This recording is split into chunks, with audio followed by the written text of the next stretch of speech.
Hello hello.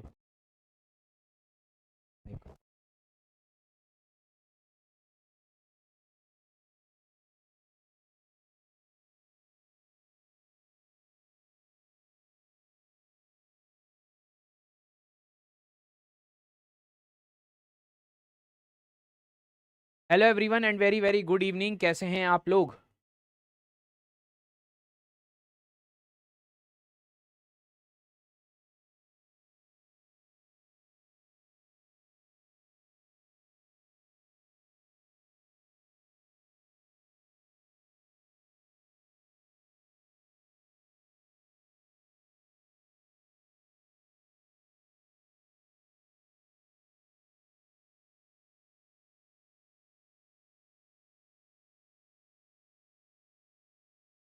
आ गए भाई, आ गए, कमेंट आ गए। कैसे हैं दोस्तों आप लोग? Very very good evening everyone. तो कैसे हैं आप लोग? बारिश यार आज यहाँ भी हो रही है। ठीक है। बारिश हर जगह ही हो रही है, बारिश के मजे लो। पहले गर्मी के मजे ले रहे थे, अब बारिश के मजे लो। ऑडियो वीडियो क्लियर है?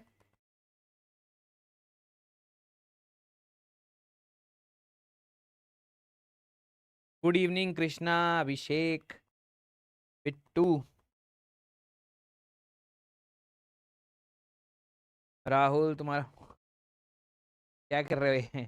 फोन नंबर वो नंबर मांग रहे हो? नो ऑडियो वीडियो, सब ऑडियो वीडियो है।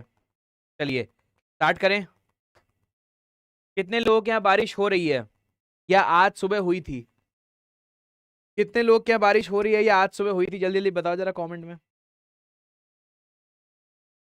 बताओ। दिन भर बारिश हो रही है।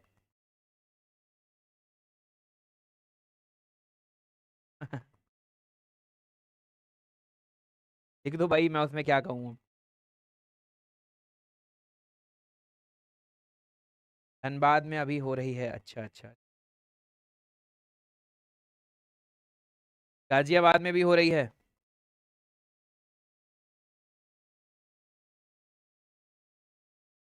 बिट्टू लिखा है। बिट्टू ने लिखा है जिस टाइम घूमने का समय है आपने क्लास लगा दी है। भाई घूम लो ना। घूम लो, रिकॉर्डिंग देख लेना। अच्छा, आप नवादा से हैं? अरे बढ़िया। जयपुर, जम्मू, अरे वाह वाह यार। दीपक आप कहाँ से हैं? पटना, अरे वाह। देखो, लग रहा है पूरा भारत ही यहाँ पर आया हुआ है। और कहाँ से लोग हैं?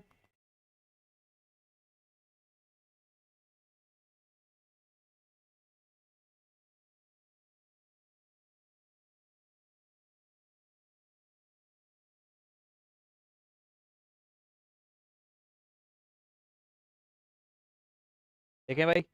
एक मिनट रुको यार, एक मिनट रुको। कोलकाता, रांची, बिहार, अरे मुंबई से भी हैं। अरे वाह यार, वाह वाह वाह।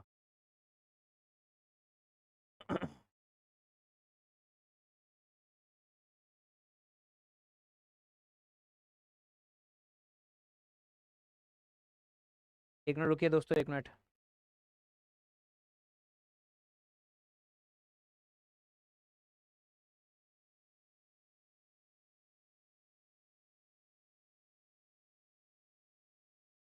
परफेक्ट। ठीक है, रांची, पटना, झारखंड। 70। कानपुर। जम्मू कश्मीर से आरुषि, ओके। खान सर के ऑफिस के बगल में कहाँ से? वाराणसी से हैं? अरे वाह। जयपुर, झारखंड, लखनऊ, रांची। कोई उत्तराखंड से भी है क्या दोस्त?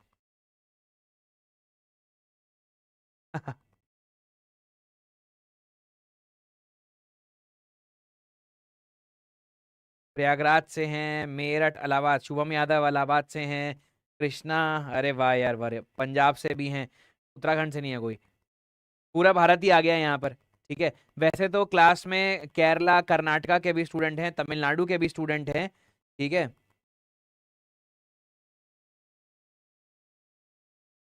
चलिए, मुंबई से हैं, वाह। मुंबई में तो अभी वैकेंसी आने वाली है ना? एमपीएससी में तो इस बार थोड़ी कम वैकेंसी है, बट और वैकेंसी आने वाली है। अभी आई थी। महाराष्ट्र एक ऐसा स्टेट है जहां मैं देख रहा हूँ यार रेगुलर वैकेंसी आई है। है ना। अब इलेक्शन भी आने वाला है महाराष्ट्र में तो इलेक्शन है, तो शायद वैकेंसी आ जाए फिर से। चलिए दोस्तों, तो सेशन को शुरू किया जाए।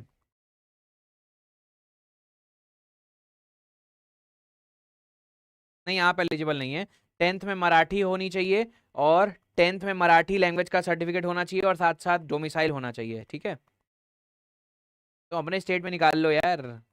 राहुल, तुम कहाँ से हो? यूपी, बिहार, राजस्थान, मध्य प्रदेश? चलिए दोस्तों, तो कल का टॉपिक मुझे बताइए, कल हम लोगों ने कहाँ तक पढ़ लिया था? कल हम लोगों ने कहाँ तक पढ़ लिया था? भी आएगी ना? राजस्थान आर डबल, ठीक है। अपीयरिंग में ऑप्शन होता है सर, आरआरबी जेई में अपीयरिंग में ऑप्शन होता है सर। डिसएडवांटेज, चलो बहुत बढ़िया।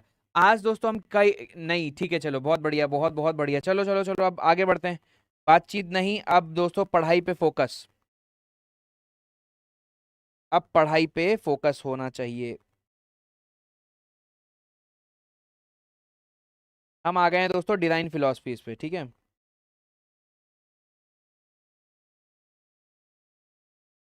नेक्स्ट कौन सा मेथड है? ठीक है, डिसएडवांटेज हमने कर लिए थे, ठीक है। अब हमारा जो नेक्स्ट मेथड है वो है दोस्तों ultimate load method. Next is ultimate load method. So next आप लिख लीजिए दोस्तों, नेक्स्ट मेथड क्या है? Ultimate load method.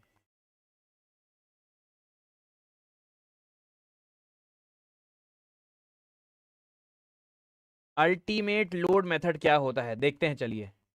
कल मैंने WSM समझाया था आपको। कल मैंने आपको WSM समझाया था, ठीक है। WSM मैंने कैसे समझाया था आपको, कि उमेश ने अपनी चमचमाती गाड़ी निकाली, और मैंने इसी गाड़ी में कितना फोर्स है? 2500। बहुत सुंदर। अब मैंने क्या किया? अब मैंने क्या किया दोस्तों, बहुत ध्यान से देखिएगा। मुझे ये बीम डिजाइन करनी है। मुझे बीम का क्रॉस सेक्शन डिजाइन करना है, ताकि मैं क्या करूं, एक हुक लगाऊं, इसे जोड़ दूं, ठीक है। ये काम था मेरा। चलो देखो बहुत ध्यान से। अब अल्टीमेट, ये कौन सा स्टील है? Fe250 है, मान लेते हैं ये Fe250 है। इसकी यील्ड स्ट्रेस कितनी है? इसकी यील्ड स्ट्रेस है दोस्तों 250 न्यूटन पर mm², ठीक है। ठीक है, देखो अल्टीमेट लोड मेथड में क्या होता है। अल्टीमेट लोड मेथड में जो लोड आ रहा था उसे बढ़ा के हम डिजाइन करते हैं। अल्टीमेट लोड मेथड को अब मैंने ये सोचा कि हो सकता है ये नया इंजन लगा ले, उमेश नया इंजन लगा ले, तो इसकी गाड़ी जो फोर्स लगाएगी वो 2500 से ज्यादा लगाएगी। तो मैंने ये माना, मैंने अज्यूम किया कि नहीं यार, मैं तो डिजाइन करूंगा दोस्तों 5000 न्यूटन लोड के लिए। मैं डिजाइन करूंगा 5000 न्यूटन लोड के लिए, ठीक है। और फिर मैं ये मान रहा हूं कि मटेरियल की स्ट्रेंथ बिल्कुल भी कम नहीं करूंगा, मतलब मैं 250 लेके ही डिजाइन करूंगा। मैं मटेरियल की कोई भी स्ट्रेंथ कम नहीं करूंगा, क्लियर है। अल्टीमेट दोस्तों इसकी क्या है? मान लेते हैं इसकी यील्ड स्ट्रेस क्या थी? यील्ड स्ट्रेस 250 थी। यील्ड स्ट्रेस 250 थी। अब देखो यील्ड के बाद भी तो स्ट्रेंथ है, यील्ड के बाद तो मान लेते हैं ये 300 है, फॉर एग्जांपल ये 300 मान लेते हैं। Fu कितना है? मैं मान लेता हूं 300 न्यूटन पर mm²। अब बहुत ध्यान से देखिए, मैंने अपने स्टील की स्ट्रेंथ क्या मानी हुई है? 1 mm² एरिया। मतलब देखो 300 न्यूटन को रजिस्ट करने के लिए कितना एरिया चाहिए? 1 mm² एरिया। 1 न्यूटन लोड को रजिस्ट करने के लिए कितना एरिया चाहिए? 1/300। 5000 न्यूटन को रजिस्ट करने के लिए कितना एरिया चाहिए? This will be 5000 / 300। कितना आ गया दोस्तों ये? 50/3। 50/3 कितना आएगा दोस्तों ये? 16.66। 16.66 mm²। तो अगर मैं स्क्वायर रूट लूं तो लगभग लगभग मुझे क्या मिल गई? मुझे अपनी बीम की साइज मिल गई। मुझे अपनी बीम की साइज मिल गई कितना? 4 mm और 4 mm। यस और नो? 4 mm और 4 mm मिली कि नहीं मिली दोस्तों? यस और नो? चलिए, तो आप LSM इसे WSM से कंपेयर करिए। अगर आप WSM से कंपेयर करेंगे दोस्तों, तो यहां पर साइज छोटा मिल रहा है। क्यों छोटा मिल रहा है? क्योंकि आप बीम की पूरी स्ट्रेंथ यूटिलाइज कर रहे हैं। बीम की, आप मटेरियल की पूरी स्ट्रेंथ यूटिलाइज कर रहे हैं। This is ultimate load method. अब अल्टीमेट लोड मेथड में वर्किंग लोड को एक लोड फैक्टर से मल्टीप्लाई करते हैं। वर्किंग लोड को एक लोड फैक्टर से मल्टीप्लाई करते हैं, क्योंकि फ्यूचर में ये लोड बढ़ सकता है कि नहीं बढ़ सकता है, फ्यूचर में ये लोड बढ़ सकता है। उसको देखते हुए हमने क्या किया, हम बढ़े हुए लोड के साथ डिजाइन कर रहे हैं। क्लियर? क्लियर है? क्यों भाई, क्लियर है तिवारी सेठ, क्लियर है कि नहीं है? अबे क्लियर बोल, क्लियर। समझ में आ गया? अब उसके बाद देखो, मटेरियल की जो स्ट्रेंथ है, मटेरियल की पूरी स्ट्रेंथ यूटिलाइज करके हम क्या कर रहे हैं, डिजाइन कर रहे हैं। तो what is the difference between WSM and ultimate load method? WSM में एक घाटा क्या था, फ्यूचर में जो लोड बढ़ेगा आप उसे कंसिडर नहीं कर रहे थे, यहां पर आप कंसिडर कर रहे हैं। मटेरियल की रिजर्व स्ट्रेंथ यूटिलाइज नहीं कर रहे थे, यहां पर हम मटेरियल की पूरी स्ट्रेंथ यूटिलाइज कर रहे हैं। ठीक है। Now what is the disadvantage? क्या डिसएडवांटेज है इसका? डिसएडवांटेज ये है कि मटेरियल की कुछ तो स्ट्रेंथ कम करो, अल्टीमेट ले ली। हो सकता है दोस्तों कि ये जो स्टील है मान लीजिए मैंने फैक्ट्री में, ध्यान दीजिएगा दोस्तों, क्या इसके ड्रॉबैक हैं, फिर सारा लिखा दूंगा मैं, क्या ड्रॉबैक है। हो सकता है मैंने क्या मानी कि इसकी अल्टीमेट स्ट्रेंथ कितनी है, 300 न्यूटन पर एमएम स्क्वायर। अब बहुत ध्यान से देखो दोस्तों, मैंने फैक्ट्री में जब इसको बनाया, मैंने जब फैक्ट्री में इसे बनाया तो कुछ क्या हो गया, मैन्युफैक्चरिंग एरर हो गया। ये जो स्टील है इसकी अल्टीमेट स्ट्रेंथ कितनी थी, 290 न्यूटन पर एमएम स्क्वायर। अब बताओ, फॉल्टी स्टील आया था मेरे पास, तो क्या ये सेफ होगा? ये दोस्तों सेफ नहीं होगा। तो हमें कुछ तो फैक्टर ऑफ सेफ्टी लेनी पड़ेगी, हमें मटेरियल की कुछ तो फैक्टर ऑफ सेफ्टी लेनी पड़ेगी। यस और नो? बात समझ में आई? एक और चीज, अब क्योंकि यहां पर जैसे 2 से मल्टीप्लाई किया है, देखो इस मेथड में हम सारे लोड पे एक ही लोड फैक्टर मल्टीप्लाई करते हैं, मगर हर लोड का इफेक्ट क्या होता है, अलग होता है। हर लोड का इफेक्ट अलग होता है। यस और नो? यहां पर हम सारे लोड पे, चाहे वो डेड लोड हो, लाइव लोड हो, अर्थक्वेक लोड हो, विंड लोड हो, क्रेन लोड हो, इरेक्शन लोड हो, एक्सीडेंटल लोड हो, सब पे दोस्तों सेम लोड फैक्टर से मल्टीप्लाई करते हैं, मगर एक्चुअल में हर लोड का इफेक्ट अलग होता है, तो सबका लोड फैक्टर अलग होना चाहिए। ये एक डिसएडवांटेज है। मटेरियल की कुछ तो स्ट्रेंथ कम करोगे और हर लोड पे सेम लोड फैक्टर अप्लाई किया, ये डिसएडवांटेज। तो ये दो डिसएडवांटेज है। क्लियर है? बताइए भैया, बताओ भाई। तुमने ये मूवी देखी है तिवारी सेठ वाली, टूप टाप लेने का? देखी है? चलो बढ़िया, लिखें इसके बारे में।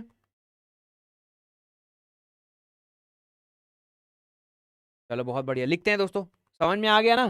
पूरी कहानी समझ में आ गई? देखो कितने आसान शब्दों में मैंने आपको, ठीक है, कितने आसान शब्दों में दोस्तों मैंने आप लोग को ये बता दिया कि what is ultimate load method. और दोस्तों एक और चीज ध्यान रखिएगा, मंडे टू, जैसे हमारी क्लास मंडे टू फ्राइडे होती है 7:30 से, यूट्यूब पे मैं स्टील के ही क्वेश्चन सॉल्व करा रहा हूँ। यूट्यूब पे मैं स्टील के क्वेश्चन सॉल्व करा रहा हूँ फ्रॉम 6 PM टू 7 PM। ठीक है, फ्रॉम 6 PM टू 7 PM।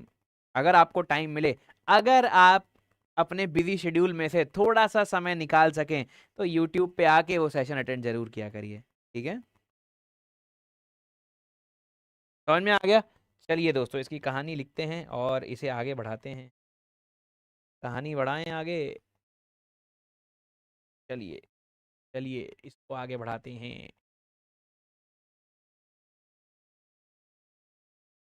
लिखो भैया, लिखो, लिख लो भैया, लिखो। इस यहाँ पर हम क्या करते हैं, लोड फैक्टर को, ठीक है, हम क्या करते हैं दोस्तों, फैक्टर्ड लोड को हम लोड फैक्टर से मल्टीप्लाई करते हैं। वर्किंग लोड को यहाँ पर, वर्किंग लोड को, जो भी आपका लोड आ रहा है, वर्किंग लोड को किससे मल्टीप्लाई करेंगे, वर्किंग लोड को मल्टीप्लाई करेंगे दोस्तों लोड फैक्टर से। और मेरे पास क्या आ जाएगा, कोलैप्स लोड आ जाएगा। कोलैप्स लोड हम यूज करते हैं और कोलैप्स स्ट्रेंथ यूज करते हैं। कोलैप्स लोड यूज करते हैं और कोलैप्स स्ट्रेंथ यूज करते हैं। क्लियर है ये वाली बात? बहुत बढ़िया, यहाँ पर एक पॉइंट लिख लेते हैं हम लोग। In this method service load are multiplied by, in this method, in this method service load, service loads are multiplied by, multiplied by service load are multiplied by load factor, by load factor, and cross section, and cross section of the member is selected, and cross section of member is selected, cross section of member is selected on the basis of collapse strength, on the basis of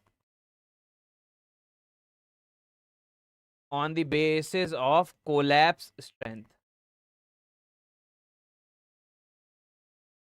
on the basis of collapse strength। क्या ये बात समझ में आ गई आप लोग को?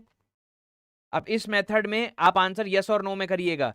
क्या दोस्तों अल्टीमेट लोड मेथड में आप मटेरियल की रिजर्व स्ट्रेंथ को यूटिलाइज कर रहे हैं? The answer will be yes और no. In ultimate load method the reserve strength of the material is utilized, the answer will be yes or no.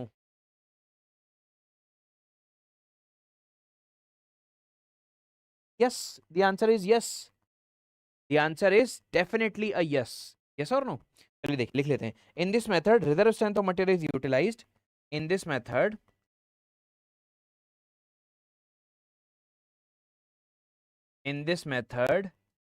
reserve strength of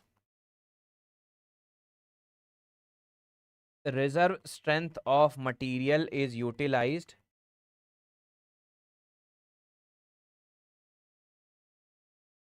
reserve strength of material is utilized, ठीक है, which gives smaller sized smaller sized cross section, which gives smaller size section, smaller sized section, smaller size section with respect to, ठीक है, with respect to WSM, with respect to WSM। देखिए समझ में आया, समझ में आ गया। डिसएडवांटेज लिखे,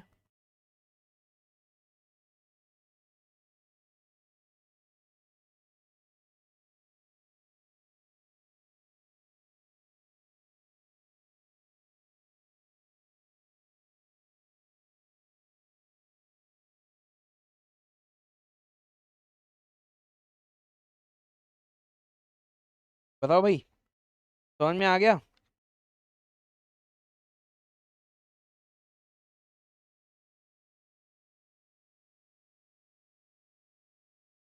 ड्रॉबैक लिखें, चलिए ठीक है, ड्रॉबैक लिखते हैं, इसके ड्रॉबैक लिखते हैं।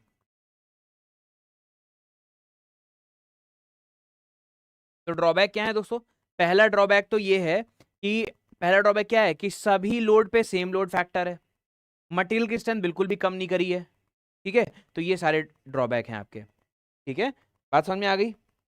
और एक और चीज होता है, अभी मैं बता दूंगा, पहले दो ड्रॉबैक लिख देता हूं। इन this method, in this method it is considered that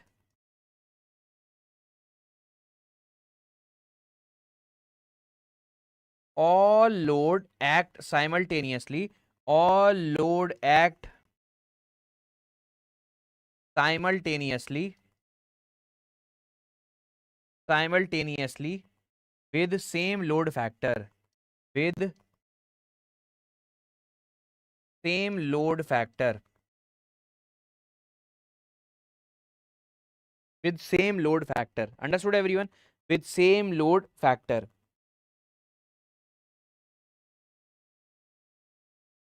next point is no factor of safety is taken for material strength, no factor of safety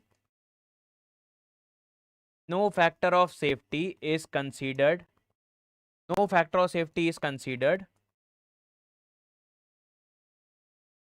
for material strength, for material strength,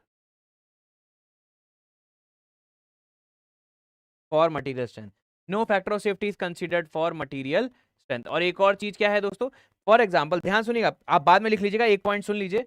ये मान लीजिए, ये मान लीजिए क्या है दोस्तों, एक वेयर हाउस है, ये सीमेंट वेयर हाउस है, ध्यान से सुनिएगा, ये एक सीमेंट वेयर हाउस है। अगर ये एक सीमेंट वेयर हाउस है तो इसका काम क्या होगा, इसका काम होगा सीमेंट को स्टोर करना। अगर ये सीमेंट वेयर हाउस है तो इसका काम क्या होगा, सीमेंट को स्टोर करना। ठीक है, तो सीमेंट को स्टोर करना। अब देखो बहुत ध्यान से, यहाँ सीमेंट बैग रखे हुए हैं,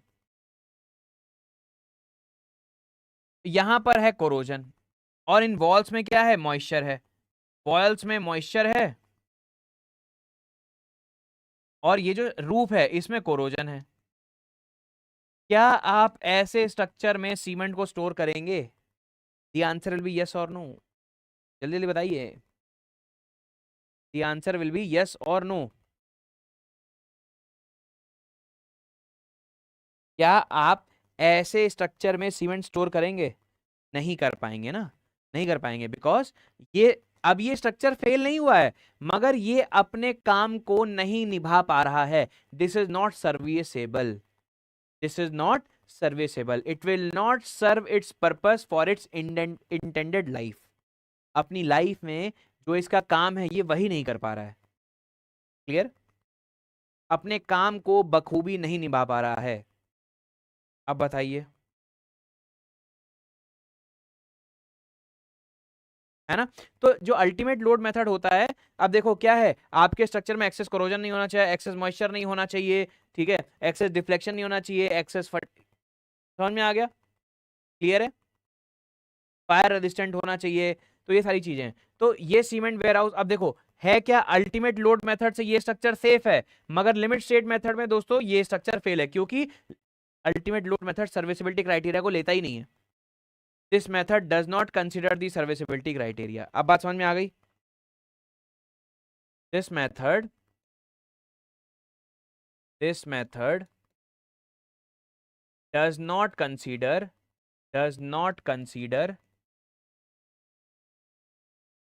serviceability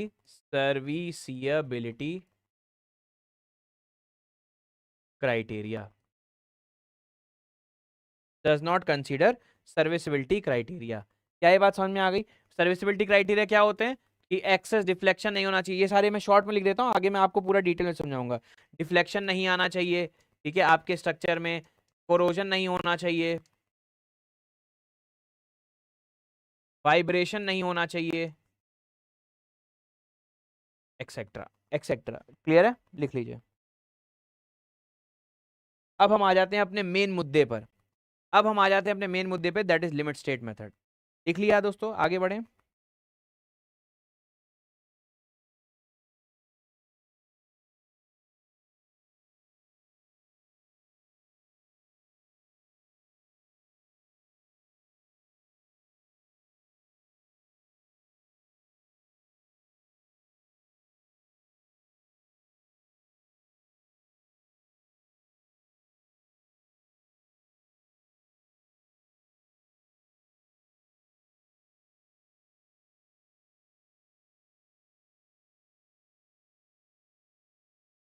आगे बढ़े, जल्दी जल्दी बताइए दोस्तों। पिछली स्लाइड लिख ली थी आप लोगों ने, ये वाली स्लाइड लिख ली?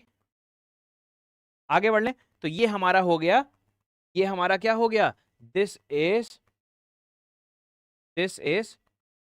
Ultimate load method. हम इससे भी डिजाइन करेंगे स्ट्रक्चर को, हम दोस्तों अल्टीमेट लोड मेथड से भी डिजाइन करेंगे स्ट्रक्चर को। आगे बढ़े,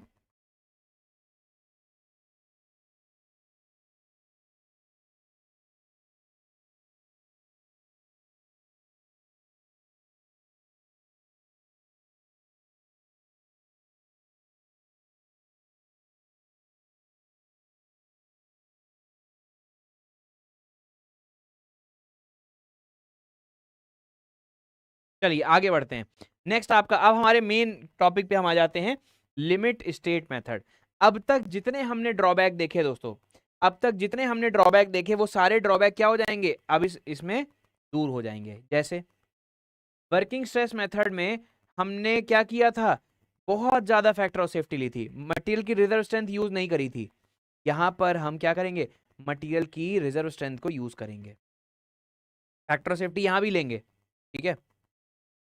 वर्किंग स्ट्रेस मेथड में जो लोड आ रहा था उसी के लिए डिजाइन करेंगे, यहां पर हम लोड को इंक्रीज करेंगे, बढ़े हुए लोड के साथ और स्ट्रेंथ को कम मान के डिजाइन करेंगे, बढ़े हुए लोड के साथ और स्ट्रेंथ को कम मान के डिजाइन करेंगे। और हर लोड के लिए अलग लोड फैक्टर होगा, हर लोड के लिए अलग लोड फैक्टर होगा। क्या ये बात समझ में आई? और डिजाइन करेंगे कोलैप्स के लिए, चेक करेंगे सर्विसिबिलिटी के लिए।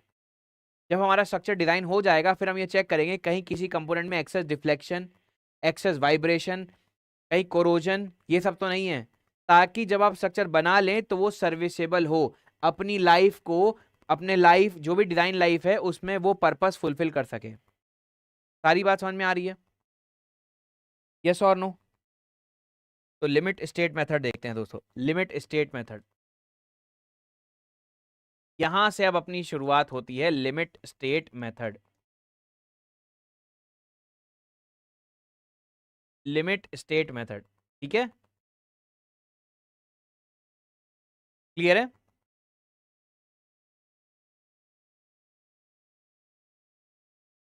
ये कल बताया था, जितना ज्यादा फैक्टर ऑफ सेफ्टी ले रहे थे उतना स्ट्रक्चर बड़ा आ रहा था, उतना ही पैसे लगेंगे। रिवाइज नहीं किया बेटा कल का लेक्चर? फैक्टर ऑफ सेफ्टी 25 की जगह मैंने क्या ले लिया था, फैक्टर ऑफ सेफ्टी 10 की जगह 20 ले लिया था, तो परमिसिबल वैल्यू 12.5 हो गई थी। तो बीम का साइज जो 100 mm² था वो 200 mm² होता था, ठीक है। चलिए लिमिट स्टेट मेथड में देखिए क्या चीज है, all the drawback of, all the drawback of, all the drawback of WSM, ठीक है, and ultimate load method of WSM and ultimate load method, and ultimate load method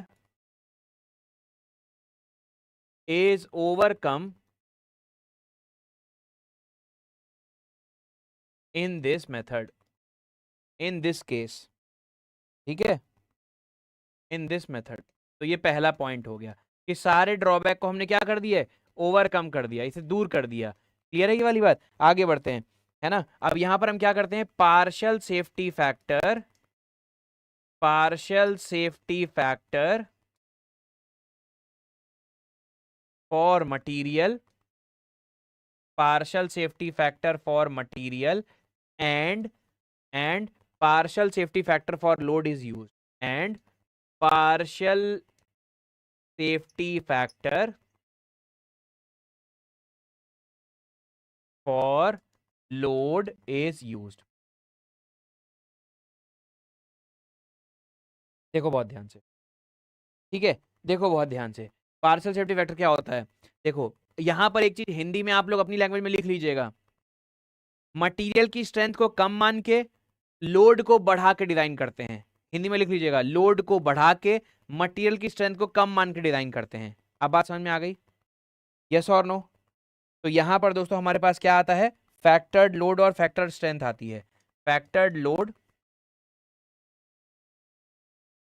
factored load और factored strength.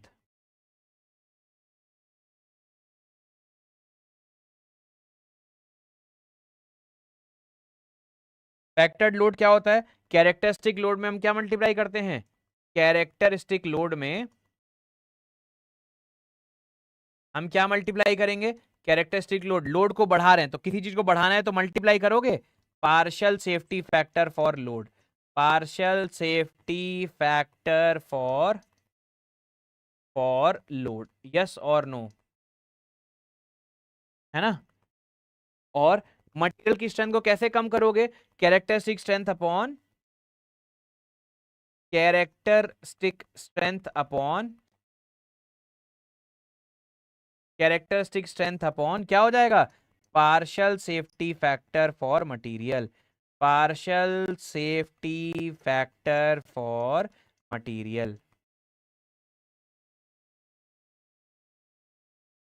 अब बताओ,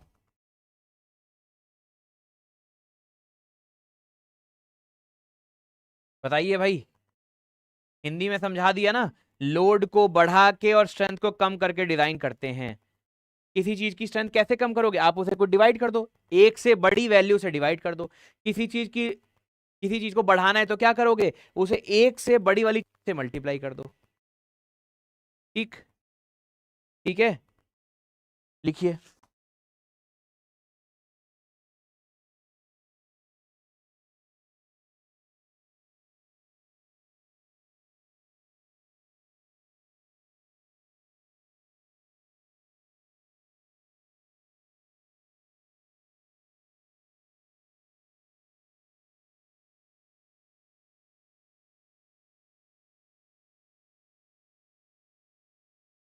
लिखा दोस्तों, आगे बढ़े।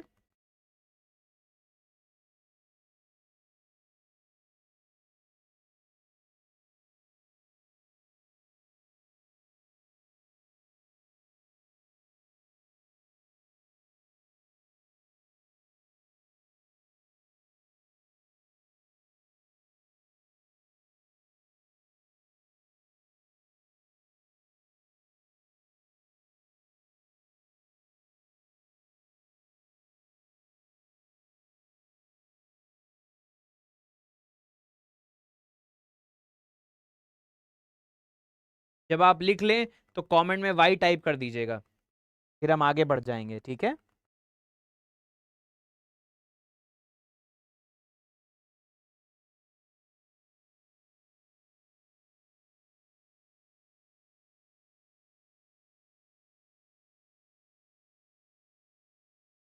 बहुत बढ़िया दोस्तों, चलिए यहां तक कोई दिक्कत, यहां तक कोई दिक्कत नहीं होनी चाहिए, बिल्कुल आसान शब्दों में मैं आपको समझा रहा हूं, तो यहां तक तो दिक्कत नहीं होनी चाहिए। अब आगे बढ़ते हैं, आगे बढ़ते हैं फ्रेंड्स। अभी मैंने आपको क्या बोला कि इन limit state of method, in limit state of method structure is design for limit state of collapse. और चेक किसके लिए करते हैं, लिमिट स्टेट ऑफ सर्विसिबिलिटी के लिए, है ना। अब फैक्टर ऑफ सेफ्टी और पार्शियल सेफ्टी फैक्टर में क्या अंतर होता है, जब सिर्फ एक ही चीज में फैक्टर, जब एक ही चीज को सेव कर रहे हो, एक ही चीज को मॉडिफाई कर रहे हो तो फैक्टर ऑफ सेफ्टी आता है। यहां पर दोनों चीज को क्या कर रहे हो, दोनों चीज को आप मॉडिफाई कर रहे हो तो पार्शियल आ गया, पार्शियल। क्लियर है, ये अंतर है, ठीक है। चलिए आगे बढ़ते हैं दोस्तों, आगे बढ़ते हैं। लिमिट स्टेट में कोलैप्स के लिए डिजाइन होता है, सर्विसिबिलिटी के लिए चेक होता है। क्लियर हो गई ये वाली बात। इन limit state method, in in limit state method, in limit state method structure is designed for, structure is designed for limit state of collapse, limit state of collapse and checked for, and checked for limit state of, limit state of serviceability, limit state of serviceability। क्या ये बात समझ में आई, क्या ये बात समझ में आ गई। अब नेक्स्ट पॉइंट क्या है दोस्तों, अब देखो कैरेक्टरिस्टिक लोड क्या होता है। देखो मान लीजिए कोई ये स्टील स्ट्रक्चर है, इसका कैरेक्टरिस्टिक लोड कितना है, इसका कैरेक्टरिस्टिक लोड जो है, ठीक है, वो मान लेते हैं 100 यूनिट है। मतलब इस स्ट्रक्चर की डिजाइन लाइफ में, इस स्ट्रक्चर की डिजाइन लाइफ में ये इस लोड से कम लोड रहेगा, उसकी प्रोबेबिलिटी 95% है। इसे कैरेक्टरिस्टिक लोड बोलते हैं। इस स्ट्रक्चर में 100 यूनिट का लोड आएगा इसकी डिजाइन लाइफ में, 100 यूनिट या उससे ज्यादा का लोड आएगा, इसकी प्रोबेबिलिटी सिर्फ 5% है। इस स्ट्रक्चर में 100 यूनिट का लोड आएगा, 100 यूनिट या उससे कम का लोड आएगा, उसकी प्रोबेबिलिटी 95% है, उसे बोलते हैं characteristic load. It is the load which have a probability of 5% for not exceeding the load. 95% chances are there that the load will not increase from this load. That is characteristic load. Characteristic strength क्या होता है, जैसे ये steel है, ये column है steel किसका है, Fe250 का है। तो इसकी यील्ड कैरेक्टरिस्टिक स्ट्रेंथ कितनी है, 250 है मान लीजिए। तो अगर मैं इसके 100 सैंपल लूंगा, सिर्फ 5 ऐसे सैंपल होंगे जिनकी स्ट्रेंथ 250 से ज्यादा होगी, 95% सैंपल की स्ट्रेंथ 250 से कम होगी। कैरेक्टरिस्टिक लोड और कैरेक्टरिस्टिक स्ट्रेंथ समझ में आया? कैरेक्टरिस्टिक लोड और कैरेक्टरिस्टिक स्ट्रेंथ समझ में आया? It is that load below which not more than 5% of the test results are expected to fall. Clear है? तो आप हिंदी में लिख सकते हैं, कैरेक्टरिस्टिक लोड क्या होता है, इस स्ट्रक्चर में इस लोड से कम लोड आएगा उसकी प्रोबेबिलिटी 95% है, इस स्ट्रक्चर में कैरेक्टरिस्टिक लोड से ज्यादा लोड आएगा इसकी प्रोबेबिलिटी 5% है। अब समझ में आ गया? तो इसका ये मतलब हो गया, जो लोड आएगा वो प्रोबेबल लोड है कि नहीं है, जो स्ट्रेंथ है वो भी प्रोबेबल स्ट्रेंथ है। इसका मतलब हम ये जो मेथड है वो किस पे बेस्ड है, प्रोबेबिलिटी पे बेस्ड है। ये मेथड प्रोबेबिलिटी पर बेस्ड है, यस और no? This method is based on probabilistic approach. This method is based on probabilistic approach, yes और no guys? This method is based on probabilistic approach. लिख देते हैं, this method is based on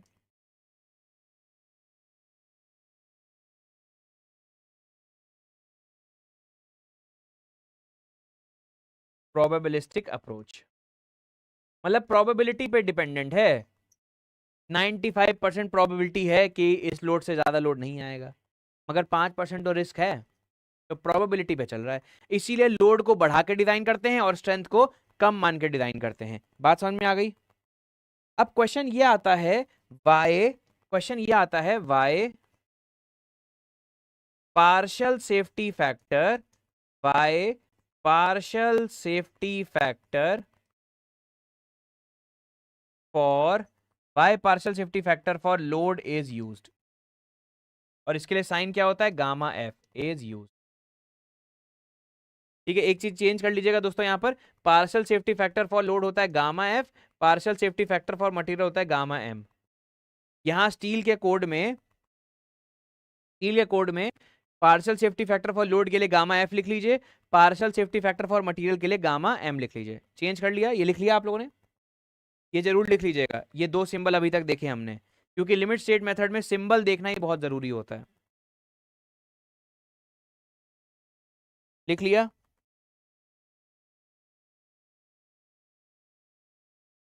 लिखा? तो question ये है कि क्यों दोस्तों लोड के लिए पार्शियल सेफ्टी फैक्टर को हम यूज करते हैं, why partial safety factor for load is use. क्या रीजन है, क्या आप मुझे बता सकते हैं? क्या मुझे आप कोई दो रीजन बता सकते हैं कि लोड को बढ़ा के डिजाइन क्यों कर रहे हैं?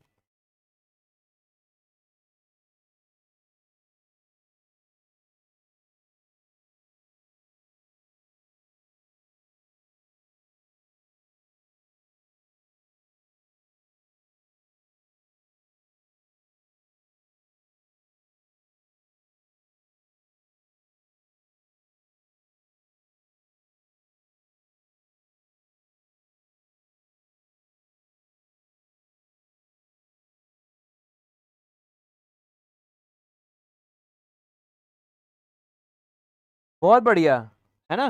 बिल्कुल सही, बिल्कुल सही बात है कि फ्यूचर में कभी लोड बढ़ जाए, फ्यूचर में अगर कभी लोड बढ़ जाए, है ना, फ्यूचर में लोड अगर कभी बढ़ जाए तो आप तो सेफ पहले से ही बढ़ा के डिजाइन कर रहे हो कि नहीं कर रहे हो? आप तो पहले से ही बढ़ा के डिजाइन कर रहे हो, यस और नो? पहला आंसर। दूसरा आंसर क्या है दोस्तों, आपने अभी देखा कि आपके स्ट्रक्चर पे मैंने बोला था 100 किलो न्यूटन का लोड, इतना लाइव लोड आ रहा है, 50 यूनिट का डेड लोड आ रहा है, ठीक है, 30 यूनिट का विंड लोड आ रहा है, ठीक है। आप इन सभी लोड को फिर क्या करते हो, बढ़ा के डिजाइन करते हो सकता है दोस्तों आपने सोचा हो कि आपके स्ट्रक्चर पे 180 किलो न्यूटन का लोड आ रहा हो सकता है कि आप इस कैलकुलेशन में एरर कर दो, आ रहा था 200 यूनिट का, आपने धोखे से कैलकुलेट कर लिया 180, ये ऐसा हो सकता है, chances of wrong calculation of load. But अगर आप 180 को बढ़ा के डिजाइन करोगे तो आप सेफ डिजाइन कर रहे हो, यस और नो? बताओ दोस्तों, हाँ कि ना? Wrong calculation of load, wrong calculation of load, ठीक है। और देखिए, लोड की कैलकुलेशन में आपने गलती कर दी। ऐसा भी हो सकता है कि आप लोड की वजह से जो इफेक्ट आ रहा हो इसमें, लोड की वजह से जो इसमें इफेक्ट आ रहा हो, आप उसे अंडर एस्टिमेट कर दो, आप उसे रॉन्ग कैलकुलेट कर लो। 100 यूनिट की वजह से जो इफेक्ट आ रहा हो, ऐसा हो सकता है ना कि आप इस 100 की वजह से जो इफेक्ट आ रहा हो उसको अंडर एस्टिमेट कर लो। क्लियर है ये वाली बात? तो क्या रीजन है, देखो बहुत ध्यान से, क्या रीजन है, मैं रीजन लिख देता हूं कि क्यों हम लोग पार्शियल सेफ्टी फैक्टर यूज करते हैं। ये आपको इंटरव्यू क्रैक करने में काम करेगा। Why partial safety factor for load is use. तो पहला रीजन दोस्तों क्या है? पहला रीजन है chances of load, chances of load increases by, ठीक है, increases by,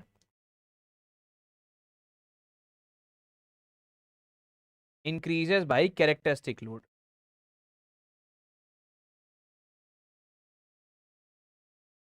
increases by characteristic load. अब दोस्तों स्टार्टिंग के 4-5 लेक्चर ना, 4-5 लेक्चर दोस्तों क्या है कि आराम आराम से चलेंगे हम लोग, क्योंकि यही फाउंडेशन है। ये एक बार आपका फाउंडेशन बन गया इस सब्जेक्ट का, उसके बाद तो आप स्टील की कितनी भी बड़ी इमारत बना लीजिए, उसके बाद जैसे ही आपके ये कोडल प्रोविजन खत्म होंगे, उसके बाद आप देखिएगा, आप खुद ही bolted connection, tension member, compression member, beam, plate girder आप खुद ही डिजाइन करने लग जाओगे, है ना। तो इसीलिए थोड़ा सा स्टार्टिंग के 4-5 लेक्चर्स में पेशेंस रखिएगा कि नहीं जैसा चल रहा है बिल्कुल सही चल रहा है। मैं स्पीड बढ़ा भी सकता हूँ, ठीक है, और मैं स्पीड मेंटेन भी कर सकता हूँ। आप अगर कहेंगे नहीं सर और तेज पढ़ाइए, तो मैं तो तेज भी पढ़ा लूंगा। क्लियर है?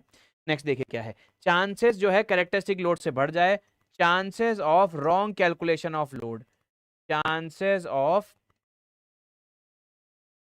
Wrong calculation of load, chances of wrong calculation of load. आप ये चांस है कि आप लोड को गलत कैलकुलेट कर लें, ये भी चांस है कि लोड की वजह से जो इफेक्ट आ रहा है आप उसे भी गलत कर लें, ठीक है। Chances of wrong assessment of, chances of wrong assessment of effect of load, wrong assessment of, assessment of effect of load.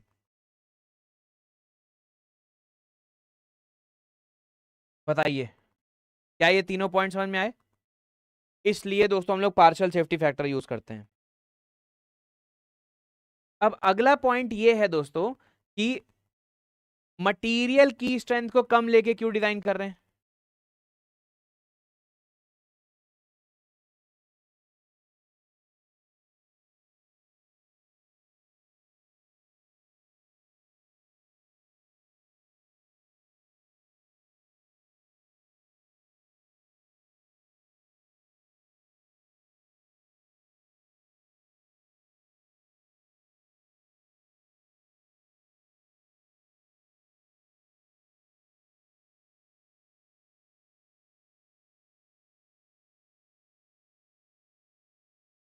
लिख लिया ये। अगला क्वेश्चन है, by partial of safety for material is use gamma M. हाँ बिल्कुल सही बात है यार, बिल्कुल सही बात है, वेरी वेरी गुड।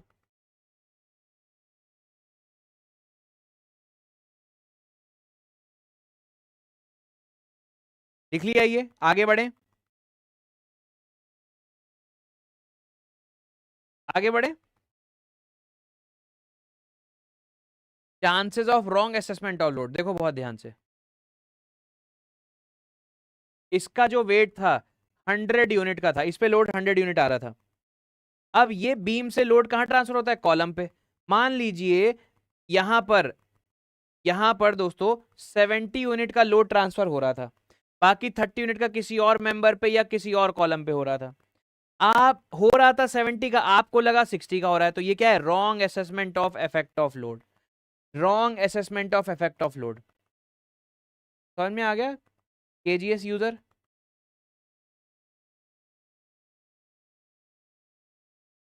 बताइए भाई। बताइए,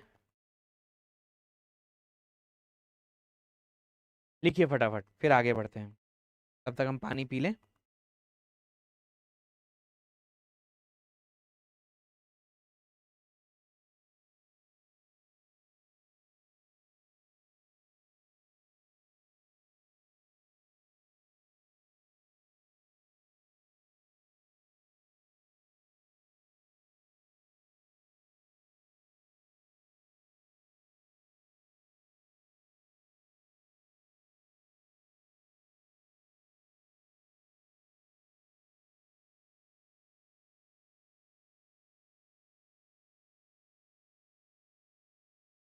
लिखा?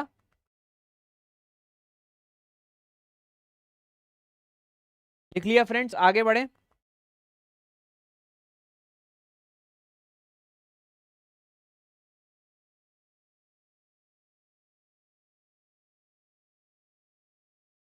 चलिए अगला क्वेश्चन है बाय। अगला क्वेश्चन क्या है? बाय पार्शियल सेफ्टी फैक्टर,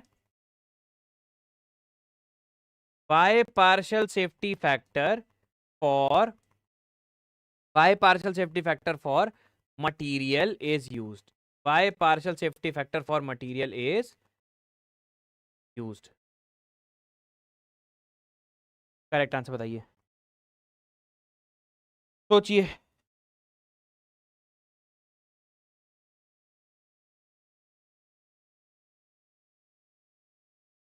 तो पहली बात तो ये कि फैक्ट्री से आपका क्या हो गया, मैन्युफैक्चरिंग डिफेक्ट हो गया। स्ट्रेंथ थी 240 और टैग लगा था 250 का। हाँ बिल्कुल सही बात है, बिल्कुल सही बात है। और क्या होता है दोस्तों, स्टील में, खास तौर से स्टील में, जब आप फैब्रिकेशन कर रहे होते हैं, यहाँ वेल्डिंग कर रहे हैं या बोल्ट लगा रहे हैं, अगर इसकी स्ट्रेंथ 100 यूनिट है तो वेल्डिंग के समय या कनेक्शन बनाते समय इसमें क्या होता है, कुछ रिडक्शन हो जाता है, स्ट्रेंथ में रिडक्शन हो जाता है। तो अगर आप पहले से ही मटेरियल की स्ट्रेंथ कम मान के डिजाइन कर रहे हैं तो आप सेफ डिजाइन कर रहे होंगे? बताइए, पहले से ही सेफ डिजाइन कर रहे होंगे। एक और चीज, अगर आप कैलकुलेट कर रहे हो इसकी स्ट्रेंथ कितनी है, इसकी स्ट्रेंथ कितनी है, हो सकता है आपसे स्ट्रेंथ कैलकुलेशन में एरर हो जाए, आपसे स्ट्रेंथ कैलकुलेशन में एरर हो जाए कैलकुलेट करते समय। फॉर एग्जांपल एरिया ले लिया, फोर्स ले लिया, ठीक है।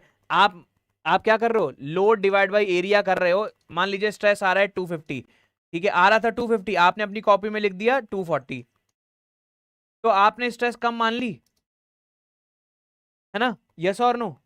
तो ये रॉन्ग कैलकुलेशन हो सकता है, ये रॉन्ग कैलकुलेशन हो सकता है कि नहीं हो सकता है?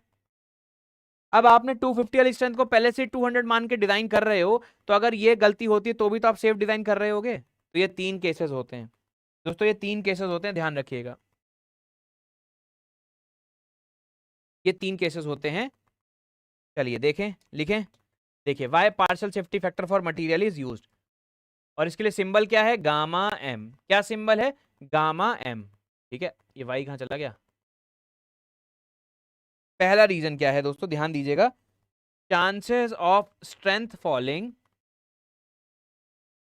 Chances of strength, strength falling below, chances of strength falling below characteristic strength,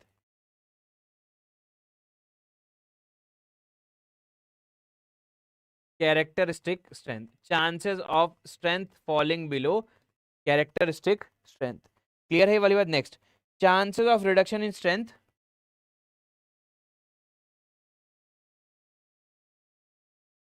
chances of reduction in strength, chances of reduction in strength due to fabrication, due to fabrication। Third, chances of wrong calculation of, chances of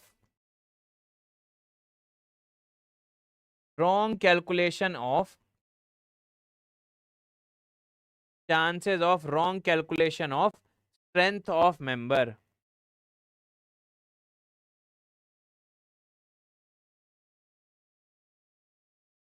अब बताओ दोस्तों, अब समझ में आ गया?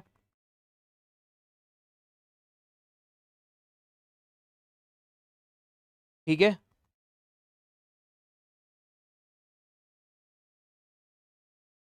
लिखा। अब यहाँ कोड में कुछ क्राइटेरिया लिखे हुए हैं, कब आप स्ट्रक्चर को लिमिट स्टेट ऑफ कोलैप्स मानेंगे, कब आप लिमिट स्टेट ऑफ सर्विसिबिलिटी मानेंगे। Limit state of collapse, limit state of collapse कब मानेंगे, ठीक है।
चलिए, अरे आई एम सो सॉरी यार, आई एम सो सॉरी।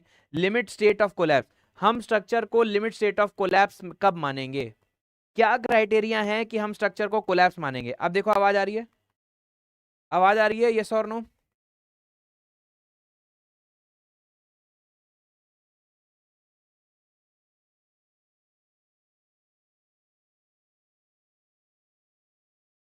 चलिए,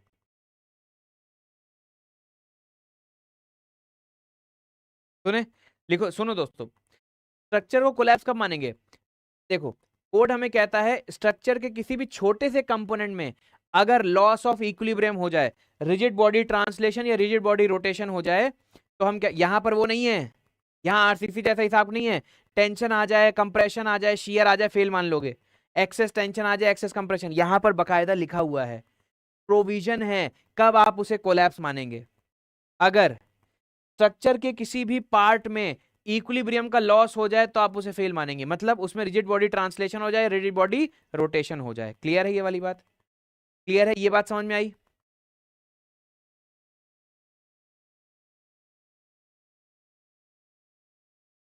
अगर स्ट्रक्चर में एक्सेस डिफॉर्मेशन आ जाए या स्ट्रक्चर के किसी भी पार्ट में एक्सेस डिफॉर्मेशन आ जाए, आप फेलियर मानोगे। अगर इक्विलिब्रियम का लॉस हो जाए, एक्सेस डिफॉर्मेशन आ जाए, आप स्ट्रक्चर को क्या मानोगे, फेल मानोगे। क्या ये बात समझ में आ गई आप लोग को। फटीग की वजह से क्रैक आ जाए तो भी कोलैप्स में फेल मानोगे, फटीग की वजह से क्रैक आ जाए तो भी दोस्तों आप कोलैप्स में फेल मानेंगे, और स्टील का अगर ब्रिटल फेलियर हो जाए तो भी इसे फेल मानोगे। क्वेश्चन ये आता है कि सर ब्रिटल फेलियर कब होता है स्टील का, क्या ब्रिटल फेलियर होता है स्टील का।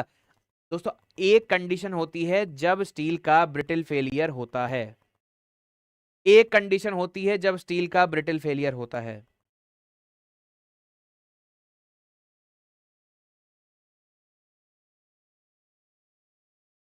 पहले मुझे एक बात बताइए, कुछ पॉइंट समझ में आए। क्या बोला मैंने, इक्विलिब्रियम का लॉस हो जाए, एक्सेस डिफॉर्मेशन आ जाए, फटीग की वजह से क्रैक आ जाए, हवा की वजह से स्वे कर जाए,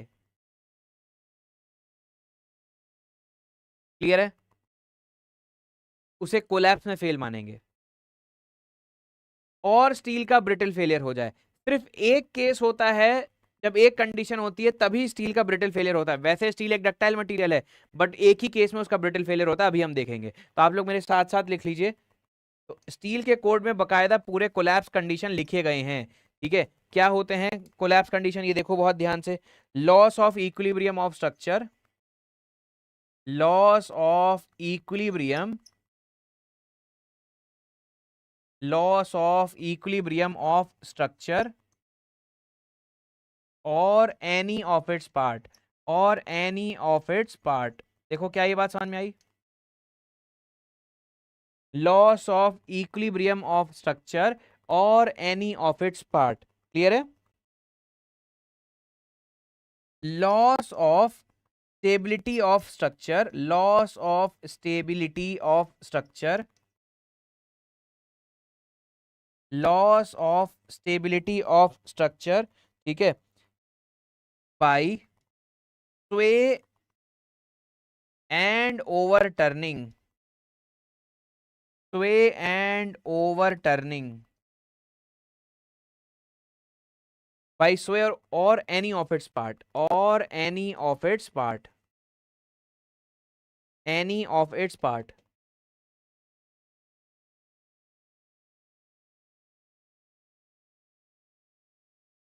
और any of its part. Clear है ये वाली बात?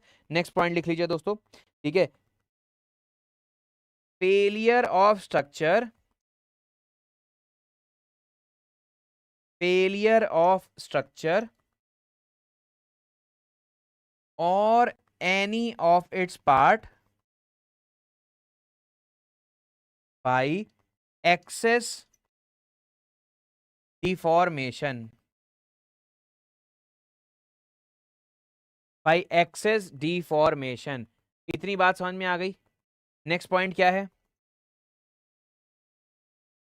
Fracture due to fatigue, fracture due to fatigue, fracture due to fatigue. और लास्ट पॉइंट क्या है? Brittle failure of steel, brittle failure. इतना लिखिए, फिर अभी ब्रिटल फेलियर समझाता हूं मैं आपको।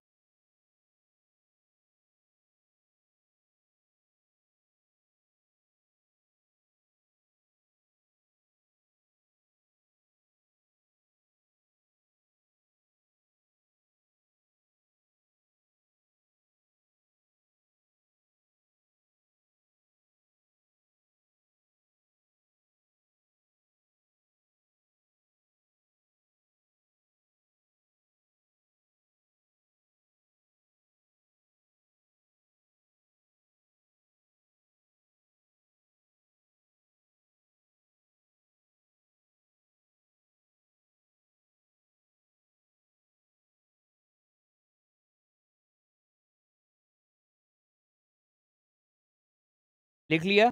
कोई डाउट तो नहीं है? जल्दी बताइए दोस्तों, कोई डाउट तो नहीं है?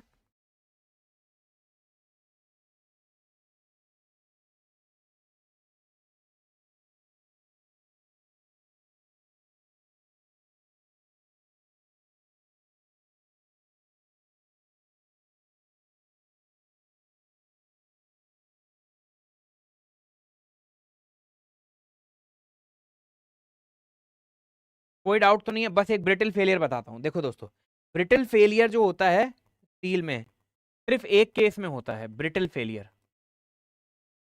मतलब स्टील एकदम शैटर हो जाए, टूट जाए, ठीक है। ब्रिटल फेलियर सिर्फ एक ही केस में होता है, जैसे टाइटैनिक मानो आप। टाइटैनिक दोस्तों आइसबर्ग से टकराया था, टाइटैनिक आइसबर्ग से टकराया था। तो देखो होता क्या है दोस्तों, जब हम ये बनाते हैं, ठीक है, इसको जब वेल्ड करते हैं या रिविट लगाते हैं, इसके अंदर टेंशन होता है, टेंशन। स्टील में टेंसाइल स्ट्रेस हो, थिक स्टील हो। आपको पता है टाइटैनिक की जो ये परत थी, ये जो लेयर थी, बहुत मोटी थी। टेंसाइल स्ट्रेस हो, थिक लेयर हो। टेम्परेचर दोस्तों क्या हो? बहुत कम हो। और आपको पता है पैसिफिक ओशन में दोस्तों क्या था? टेम्परेचर बहुत कम था, माइनस में था। जब ये आइसबर्ग से टकराया, ठीक है, और अगर ये कंडीशन हो, उसमें एकदम से सडन क्या हो जाए? सडन दोस्तों उसमें एकदम से सडन क्या आ जाए? रिवर्सल ऑफ स्ट्रेस, मतलब सडन कंप्रेशन आ जाए, तो क्या हो जाता है? ब्रिटल फेलियर हो जाता है।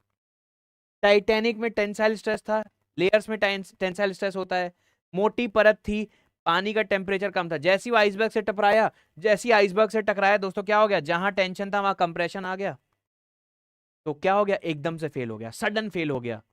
वरना स्टील एक डक्टाइल मटेरियल है, प्री वार्निंग देता है, एक्सपैंड करता है, वो सडनली फेल हो गया, रिविट्स वगैरह टूटते चले गए। तो ब्रिटल फेलियर सिर्फ एक केस में होता है, जब स्टील में टेंसाइल स्ट्रेस हो, थिक स्टील हो, टेम्परेचर रिड्यूस्ड हो स्टील का, और एकदम से रिवर्सल ऑफ स्ट्रेस आ जाए, कंप्रेशन स्ट्रेस आ जाए, तो उसका ब्रिटल फेलियर हो जाएगा। क्लियर है? सबको समझ में आया? ये लिख देता हूं मैं, ये लिख देता हूं।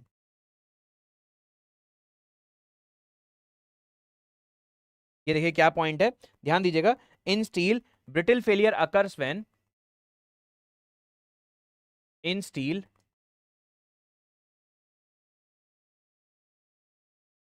brittle failure occurs when,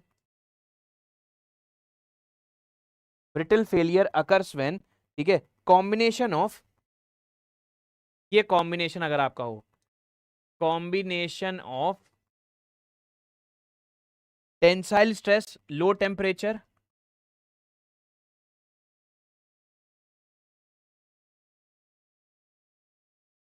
tensile stress, low temperature, low temperature, thick material, thick material and rapid change of,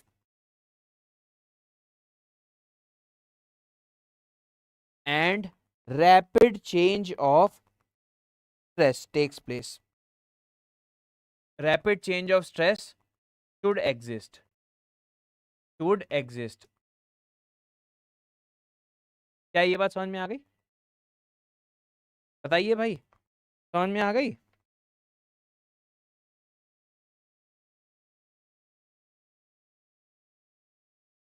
अब कोड ने हमें बताया कि लिमिट स्टेट ऑफ सर्विसिबिलिटी क्या होती है। लिमिट, अब आप चेक करोगे ना, limit state of serviceability, serviceability, क्या कंडीशन होती है कि आपका स्ट्रक्चर सर्विसेबल हो जाए, स्ट्रक्चर आपका क्या हो जाए, सर्विसेबल हो जाए। क्या ये बात समझ में आई? यस और no?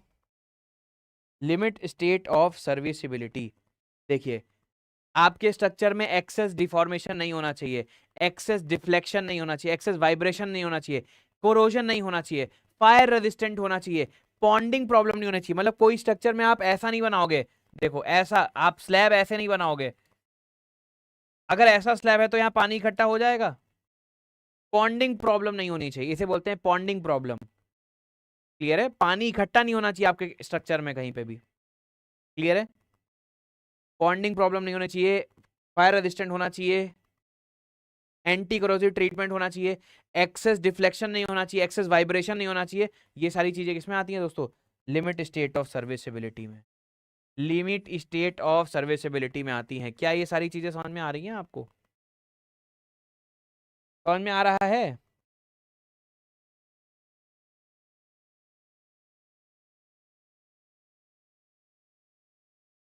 Access, structure should not have access,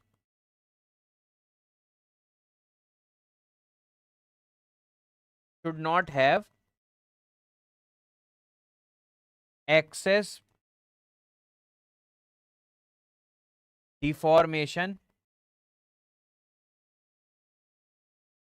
and deflection।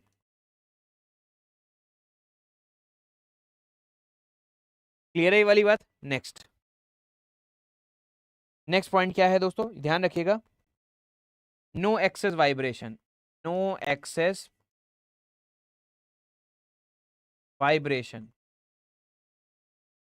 Next, fire resistant, structure should be fire resistant, structure should be fire resistant, structure should be fire resistant. Next, structure should be durable, structure should be durable, and the last point is there should not be ponding problem, there should not be ponding problem। आप हिंदी में लिख लीजिएगा, आपके structure में कहीं पानी इकट्ठा नहीं होना चाहिए, आपके स्ट्रक्चर में कहीं पानी इकट्ठा नहीं होना चाहिए।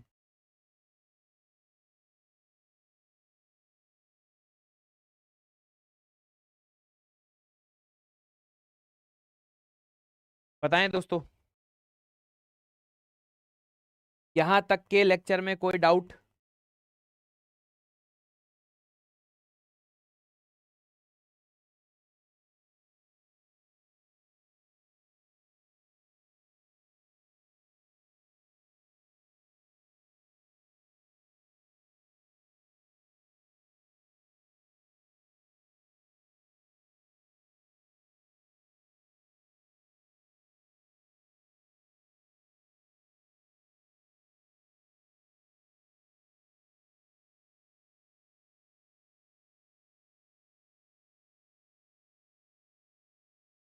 Written everyone? चलिए बहुत बढ़िया। चीजें धीरे धीरे क्या होती जा रही हैं, इंटरलिंक होती जा रही हैं। एक क्वेश्चन का आंसर करिए। इन लिमिट स्टेट मेथड हम लोड को बढ़ा के डिजाइन करते हैं। The answer will be, in limit state method हम लोड को बढ़ा के डिजाइन करते हैं। द आंसर विल बी,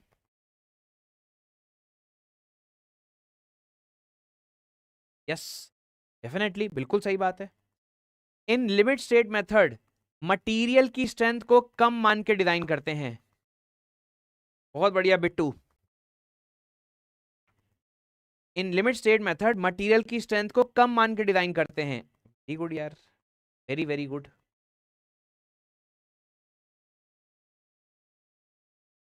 अब ये तो हमने पता कर लिया कि लोड को इंक्रीज करेंगे, मटेरियल को रिड्यूस करेंगे, बट कितना, बट कितना, उसकी वैल्यू कोड में दी गई है। नमस्ते भाई सूरज। उसकी वैल्यू कोड में दी गई है, अंडरस्टूड? उसकी वैल्यू कोड में दी गई है, तो यहां पर हम लोग कोडल प्रोविजन लिख लेते हैं, partial safety factor for material strength. Partial safety factor for material strength. Partial safety factor for material strength. ठीक है, मटेरियल स्ट्रेंथ, इसके लिए सिंबल क्या है, गामा एम। ये गामा एम मल्टीप्लाई होगा कि डिवाइड होगा? गामा एम मल्टीप्लाई होगा, डिवाइड होगा? बताओ जल्दी विक्रम, विक्रम, बिट्टू, जितने भी स्टूडेंट देख रहे हैं, गामा एम मल्टीप्लाई होगा, डिवाइड होगा?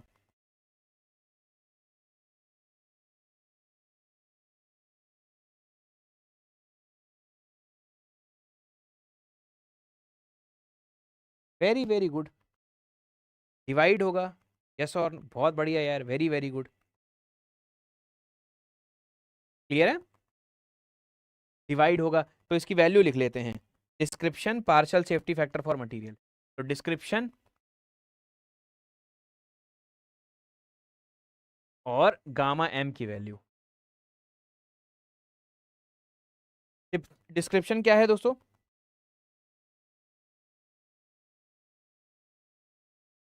Resistance governed by, resistance governed by yielding, resistance governed by yielding. इसके लिए सिंबल है gamma M not. Gamma M not इसकी वैल्यू होती है 1.1। ठीक है,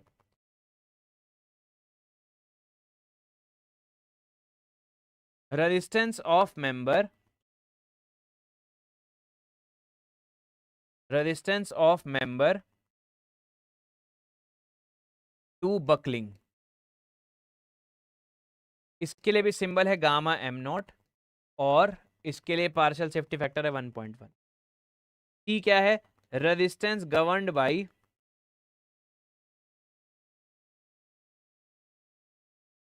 resistance governed bye ultimate strength, ultimate stress.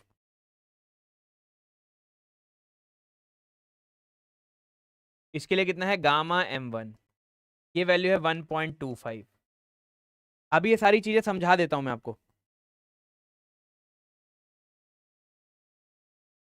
हाँ बिल्कुल हो जाएगा यार सूरज, पढ़ोगे तो बिल्कुल हो जाएगा।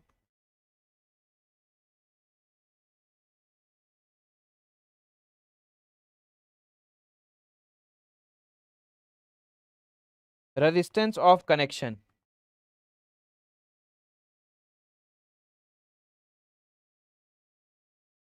टॉप फैब्रिकेशन और field fabrication.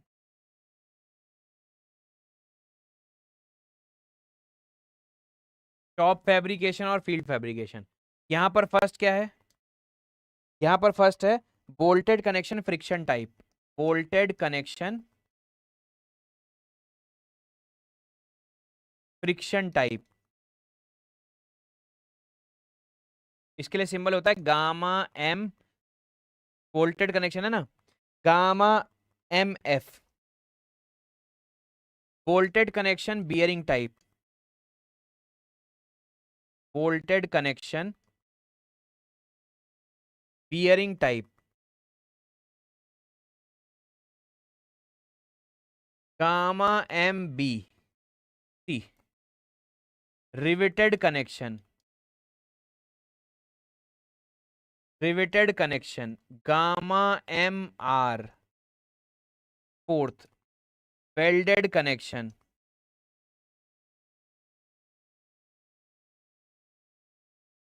Gamma M W. Value होती है 1.25, 1.25, 1.25, 1.25, 1.25, 1.25, 1.25 और 1.50। सुनिए दोस्तों, अब सुनिए, सुनो दोस्तों, ये पूरी टेबल मटेरियल की स्ट्रेंथ को कम मान के डिजाइन करते हैं। कितना कम मानेंगे ये टेबल बताती है। सुनिएगा ध्यान से, फिर लिख लीजिएगा, और इसमें कोई गलती नहीं। आज के बाद जब जब स्टील आएगा ये टेबल यूज आएगी। ऊपर का जो पार्ट लिखा हुआ है यहां से यहां तक, ये मेंबर के लिए है, ये कनेक्शन के लिए। कनेक्शन का मतलब बोल्ट, वेल्ड और रिवेट। बोल्ट, वेल्ड और रिवेट, ठीक है? बोल्ट, वेल्ड और रिवेट। देखो सुनो बहुत ध्यान से, मेंबर का देखते हैं। किसी भी मेंबर में अगर यील्डिंग आ रही होगी तो उसकी मटेरियल की स्ट्रेंथ को 1.1 से डिवाइड करेंगे। क्या बोला मैंने? किसी मेंबर में अगर यील्डिंग आ रही होगी तो उसकी स्ट्रेंथ को 1.1 से डिवाइड करेंगे। किसी मेंबर में बकलिंग हो रही होगी, उसकी स्ट्रेंथ को 1.1 से डिवाइड करेंगे। किसी मेंबर में अल्टीमेट स्ट्रेस पहुंच रहा होगा तो उसकी स्ट्रेंथ को 1.25 से डिवाइड करेंगे। अब कनेक्शन की बात करते हैं। फ्रिक्शन टाइप कनेक्शन है तो बोल्ट की स्ट्रेंथ को 1.25, 1.25 से डिवाइड करेंगे। अब आप वो कनेक्शन कहां बना रहे हैं? शॉप में तो 1.25, फील्ड में बना रहे हैं तो 1.25।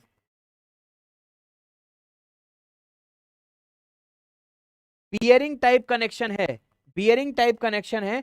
आप शॉप में बना रहे हैं 1.25, आप फील्ड में बना रहे हैं 1.25। रिविटेड कनेक्शन है, रिविट की स्ट्रेंथ को, अगर आप रिविटेड कनेक्शन शॉप में बना रहे हैं तो उसकी स्ट्रेंथ को 1.25 से कम करेंगे, और अगर आप फील्ड में बना रहे हैं तो भी उसकी स्ट्रेंथ को डिवाइड करेंगे 1.25 से। अगर आप वेल्डेड कनेक्शन बना रहे हैं, शॉप में बना रहे हैं 1.25, फील्ड में बना रहे हैं तो ज्यादा फैक्टर ऑफ सेफ्टी 1.50 ले, मतलब स्ट्रेंथ को और कम कर रहे हैं। क्यों? क्योंकि फील्ड पे क्वालिटी कंट्रोल अच्छा नहीं हो पाएगा। अब पूरी टेबल समझ में आ गई? पूरी टेबल समझ में आ गई दोस्तों?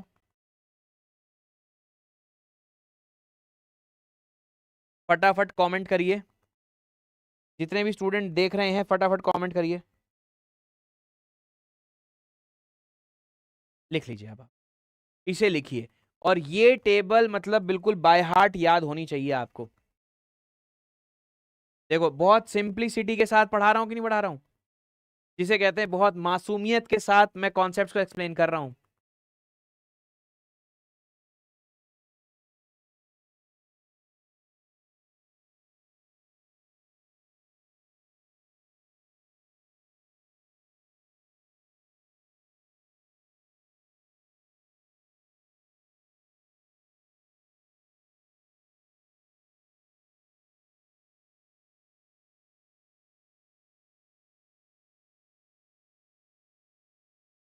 मेंबर में अगर यील्ड स्ट्रेस आ रहा है तो 1.1 से डिवाइड करेंगे।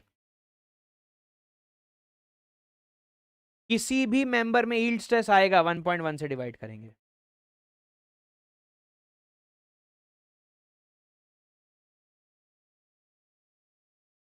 टेबल लिखिए फिर आगे बढ़ते हैं।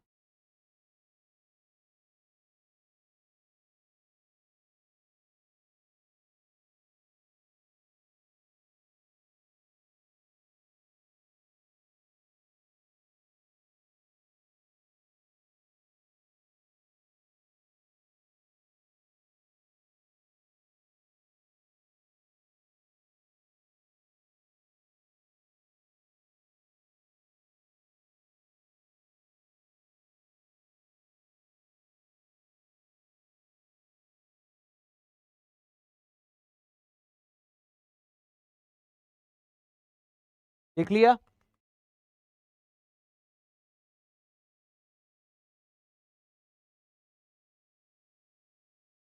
हाँ अंतर तो है।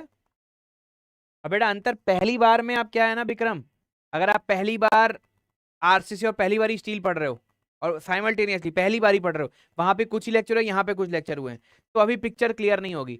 जब आप पूरा कंप्लीट कर लोगे खुद ही आप डिफरेंस बता दोगे। वहां पर सिर्फ एक ही फैक्टर ऑफ सेफ्टी होती है, यस और नो? स्टील में आरसीसी में सिर्फ एक ही फैक्टर ऑफ सेफ्टी होती है। यहां देखो कितनी सारी फैक्टर ऑफ सेफ्टी है।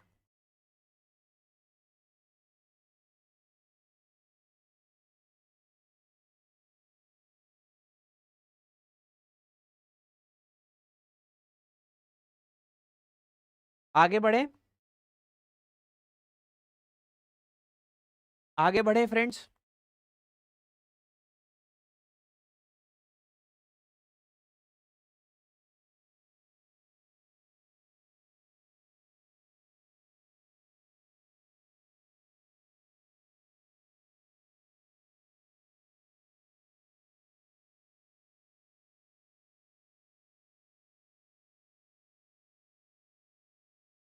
अब नेक्स्ट मुझे क्या देखना है, partial safety factor for load. अब लोड को बढ़ाते हैं, कितना बढ़ाएंगे ये भी कोड में लिखा हुआ है। लोड को बढ़ाते हैं, कितना बढ़ाएंगे ये कोड में लिखा हुआ है। Partial safety factor for load, तो सेकंड हम लोग लिख लेते हैं फ्रेंड्स। ये तो हो गया फर्स्ट, सेकंड लिख लेते हैं partial safety factor for load. चलिए ये टेबल ही बनाते हैं, पहले मैं बना देता हूं फिर आपको समझा दूंगा। Partial safety factor for load, symbol क्या है इसका, gamma F. Gamma F, load बढ़ाएंगे बट कितना बढ़ाएंगे, गामा एफ। कॉम्बिनेशन, पहले मैं लिख लूं दोस्तों उसके बाद आप लिखिएगा। कॉम्बिनेशन, क्योंकि ऐसे समझ में नहीं आएगी। Limit state of collapse, limit state of collapse, limit state of collapse. Dead load, live load भी दो तरीके का, लाइव लोड एक है लीडिंग और एक क्या है, अकंपनिंग।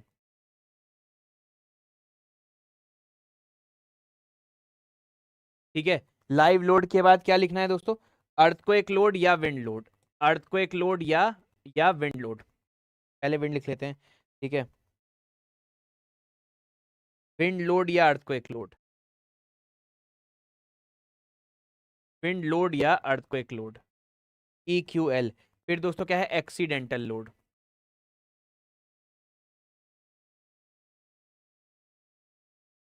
एक्सीडेंटल लोड, इसको पूरा ही लिख देता हूं, विंड लोड या विंड लोड और अर्थक्वेक लोड।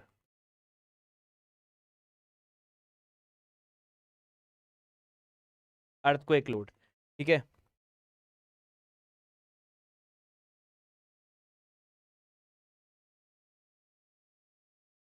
चलिए, आरसीसी से ये डिफरेंट है दोस्तों, आरसीसी से ये टेबल डिफरेंट है, कैसे ये देखते हैं।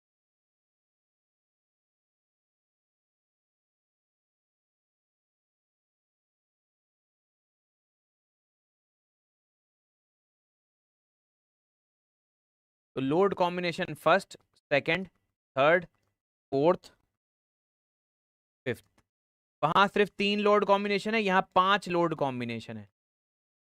यहाँ दोस्तों 5 लोड कॉम्बिनेशन है, इसे छोटा छोटा लिख, यहाँ 5 लोड कॉम्बिनेशन है, ध्यान रखिएगा। पहला लोड कॉम्बिनेशन है dead load, live load plus crane load. तो डेड लोड को आपको मल्टीप्लाई करना है 1.5 से, लाइव लोड को 1.5 से, क्रेन लोड को करना है 1.05 से। सेकंड लोड कॉम्बिनेशन है, सेकंड लोड कॉम्बिनेशन है dead load, live load plus wind load या अर्थक्वेक लोड। विंड लोड या अर्थक्वेक लोड। तो इस केस में आपको डेड लोड को मल्टीप्लाई करना है 1.2 से, लाइव लोड को मल्टीप्लाई करना है 1.2 से। उसके बाद दोस्तों ध्यान दीजिएगा, विंड लोड को मल्टीप्लाई करना है 1.05 से, ठीक है। उसके बाद 0.6 से। एक और चीज यहां पर लिखनी है, 0.53 फॉर अर्थक्वेक लोड और 1.2 फॉर अर्थक्वेक लोड। ये सेकंड लोड कॉम्बिनेशन है।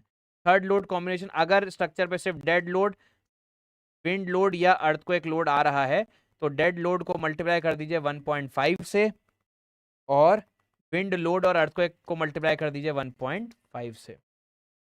यहाँ दोस्तों 0.9 भी है। उसके बाद अगर आपके स्ट्रक्चर पे आ रहा है dead load plus erection load, erection load EL, इसे बोलते हैं EL, इरेक्शन लोड। और लास्ट लोड कॉम्बिनेशन क्या है, dead load plus live load plus accidental load.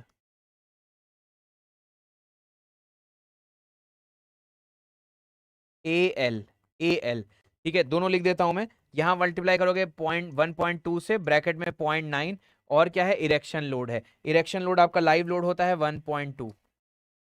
Next क्या है, डेड लोड, लाइव लोड और एक्सीडेंटल लोड। तो डेड लोड को 1.0 से मल्टीप्लाई करना है, लाइव लोड को 0.35 से मल्टीप्लाई करना है, और उसके बाद एक्सीडेंटल लोड, एक्सीडेंटल लोड को आपको 1 से मल्टीप्लाई। ये टेबल है, ये टेबल है, ठीक है। अब यहां पर जो शॉर्ट शॉर्ट फॉर्म है, देखो बहुत ध्यान से, DL मतलब क्या है, DL का मतलब है, DL का मतलब है डेड लोड। LL का मतलब क्या है, लाइव लोड है। और क्या मिला, CL का मतलब क्या है, क्रेन लोड है। और क्या आपको मिला नया, ठीक है, EL का मतलब इरेक्शन लोड।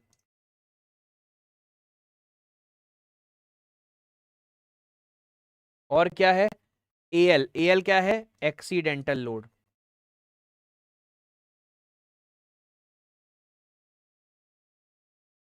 और क्या है, और WL दोस्तों विंड लोड है।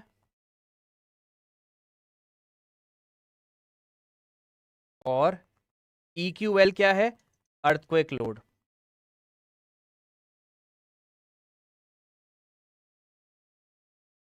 ये लिखिए, अभी पूरा समझाऊंगा मैं, पहले लिख लीजिए आप लोग, फिर पूरा आपको मैं एक्सप्लेन कर दूंगा। पूरा लिख लो, फिर मैं एक्सप्लेन कर दूंगा गाइस। RCC में सिर्फ 3 लोड कॉम्बिनेशन होते हैं, यहां पर कई सारे लोड कॉम्बिनेशन।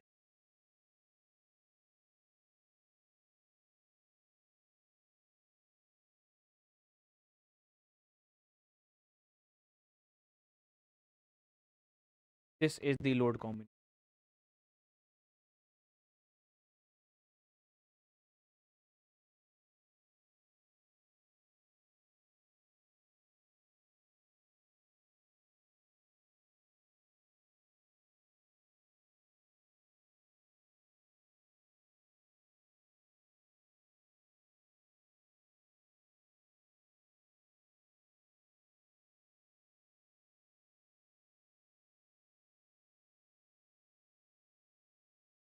बढ़िया लग रही है टेबल। आज के बाद गामा F और गामा M वाली टेबल हमेशा यूज होगी, अभी मैं समझा दूंगा। ये आप लिख लीजिए, ये पूरी टेबल मैं अभी आपको समझाऊंगा।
सुनिए, अब देखिए, अब देखिए। थैंक यू यार, थैंक यू बताने के लिए, थैंक यू सो मच। अब आ रही है आवाज? समझते हैं, erection load, crane load, accidental load, ये चीजें समझनी है। देखो, erection load, erection load, accidental load, erection load, accidental load, crane load, leading और अकंपनिंग लोड, ये चीजें समझनी है। बाकी चीजें आप समझ सकते हैं, dead load, live load, wind load, earthquake load समझ सकते हैं। चलिए देखो, आपने क्या किया, आपका ये स्टील स्ट्रक्चर था, फर्स्ट फ्लोर बन गया, सेकंड फ्लोर बन गया, थर्ड फ्लोर बनाने जा रहे हो। थर्ड फ्लोर जब बनाओगे तो आपको वेल्डिंग मशीन की रिक्वायरमेंट, जो आपने सेकंड फ्लोर पे रख रखी है। अब सेकंड फ्लोर पे जो वेल्डिंग मशीन रख रखी है, इसका वेट कहाँ आएगा? इसका वेट सेकंड फ्लोर पे। क्योंकि दोस्तों जब नेक्स्ट डे मुझे काम करना होगा तो मैं नीचे से ना उठा के यहीं से यूज कर लूंगा। जब मेरा ये थर्ड फ्लोर बन जाएगा, पूरी बिल्डिंग बन जाएगी, तो मैं ये वेल्डिंग मशीन को हटा दूंगा। अब इसका वेट कहीं ना कहीं तो आ रहा है ना, सीमेंट के बैग मुझे नेक्स्ट फ्लोर पे काम आने वाले हैं, तो मैंने यहां पर रख दिए। तो ये जो वेट अननेसेसरी आ रहा है, ये दोस्तों क्या है? ये इरेक्शन लोड है, वो लोड जो स्ट्रक्चर इरेक्ट करने के काम आता है। अब एक चीज और सुनिएगा, एक चीज और सुनिएगा, लाइव लोड टेम्परेरी होते हैं, डेड लोड परमानेंट होते हैं। क्या ये टेम्परेरी है कि परमानेंट है? क्या ये टेम्परेरी है, परमानेंट है? क्या ये सीमेंट के बैग, ये वेल्डिंग मशीन, ये सब टेम्परेरी है? यस और नो? जब आपका स्ट्रक्चर बन जाएगा आप हटा दोगे। तो इरेक्शन लोड एक तरीके का कौन सा लोड है? लाइव लोड है। इरेक्शन लोड एक तरीके का कैसा लोड है? लाइव लोड है। यस और नो? बहुत बढ़िया राजपूत। शैलजा बिल्कुल सही, बिल्कुल सही बिट्टू, बहुत बढ़िया, समझ में आ गया।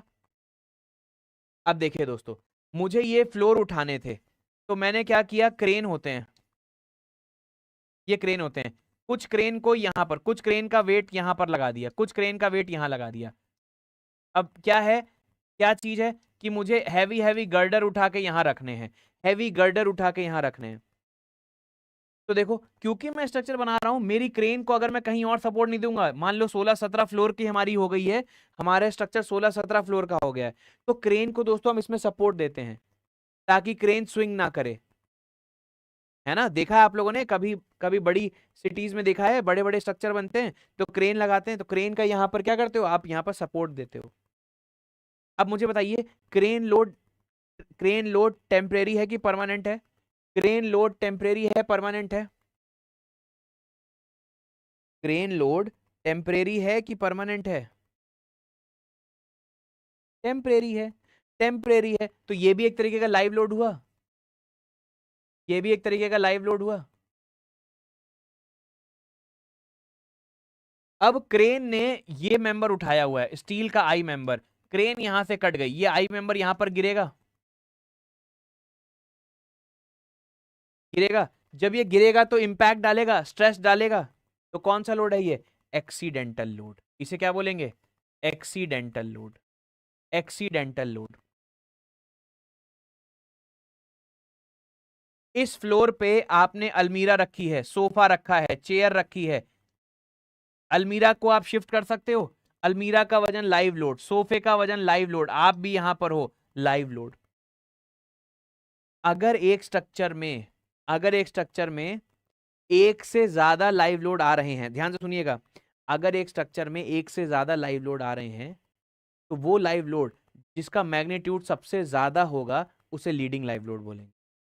अगर एक स्ट्रक्चर में एक से ज्यादा लाइव लोड आ रहे हैं, तो वो लाइव लोड जिसका मैग्नीट्यूड सबसे ज्यादा होगा उसे लीडिंग लाइव लोड बोलेंगे, और बचे हुए को अकंपनिंग बोलेंगे, और बचे हुए को अकंपनिंग बोलेंगे। एक एक पॉइंट समझ भेजे में घुस रहा है? बताइए, एक एक पॉइंट आपके माइंड में जा रहा है? क्रेन लोड इमेजिन हुआ, इरेक्शन लोड इमेजिन हुआ, एक्सीडेंटल लोड इमेजिन हुआ, लीडिंग लाइव लोड इमेजिन हुआ, अकम्पनिंग लाइव लोड, इमेजिन हो गया। देखो कितने कितने आसान शब्दों में मैंने समझाया है, और कोड उठा के देख लो, दुनिया जहान की चीजें लिखी हुई हैं, और वो भी कॉम्प्लिकेटेड चीजों में। आपको मैंने कितनी सिंप्लिसिटी के साथ समझा दिया। तभी तो मैंने बोला था ये मेरा बहुत फेवरेट सब्जेक्ट्स में से एक है। और मैं तो ऑनलाइन पूरे चैलेंज के साथ बोलता हूँ, आईआईटी के प्रोफेसर को छोड़ दीजिए, आईआईटी के प्रोफेसर को छोड़ दीजिए, जितनी कोचिंग के जितने टीचर हैं, कोई भी 3 तरीके से डिजाइन करना नहीं सिखा रहा है। कोई भी स्टील में 3 तरीके से डिजाइन करना नहीं सिखा रहा है। कोई भी नए कोड के साथ, नए प्रोविजन के साथ सारी चीजें नहीं सिखा रहा है। मैं आपको पुराने कोड से भी सिखाऊंगा, नए कोड से भी सिखाऊंगा। ये नया कोड है। बताओ, नए कोड की एक एक चीज समझ में आ गई? अब देखो बहुत ध्यान से,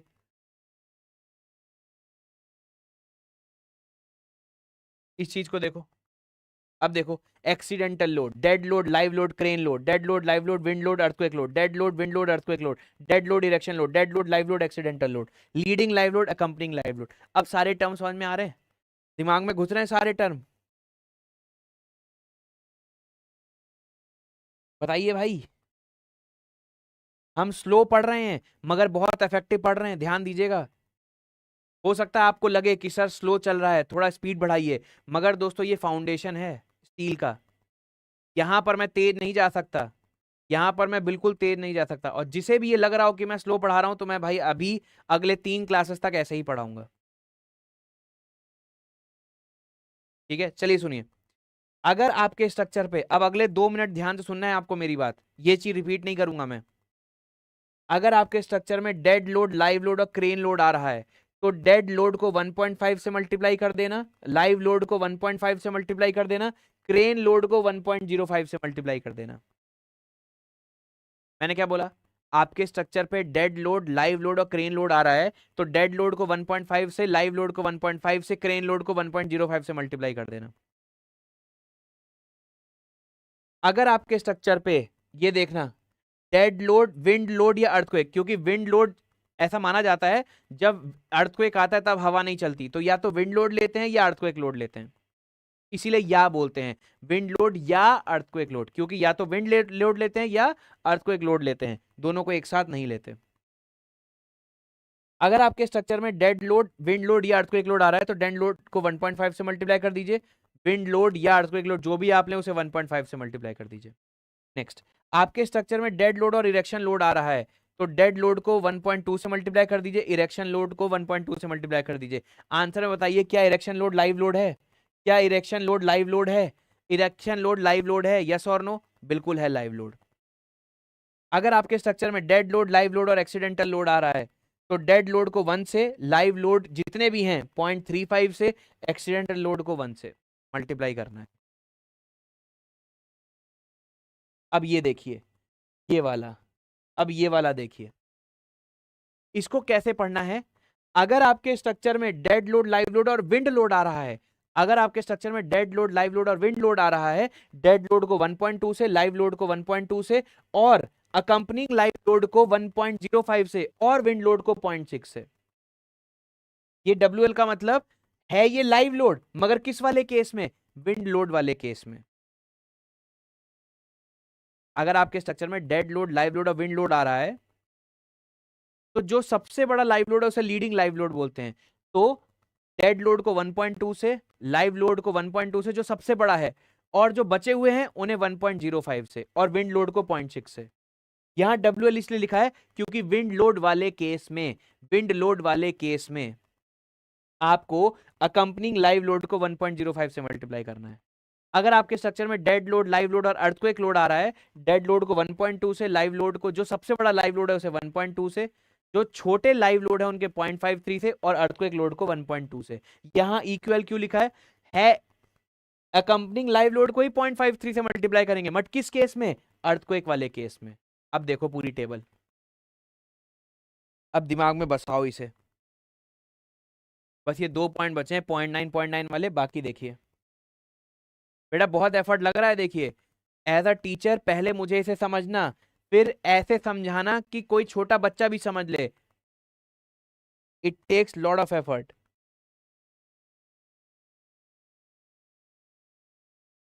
और स्टील के इस कोड को समझना डिफिकल्ट है। और देखो मैं कितनी ब्यूटीफुली आपको ये चीजें समझा रहा हूं।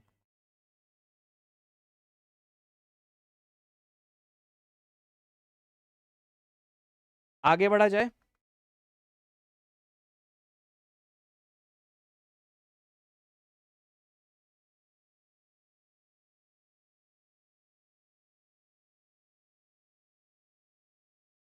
लिख लिया। ये टेबल लिखी है आप लोगों ने, समझ में आ रहा है?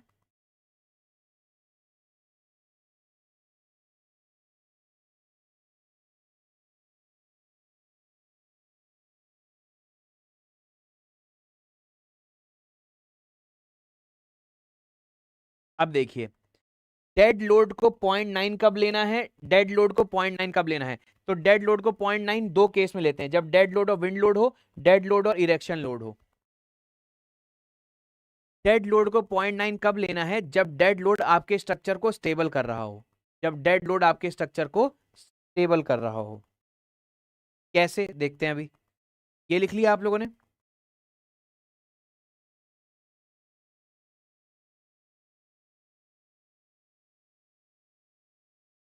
दोस्तों ये टेबल लिख लिया आप लोगों ने?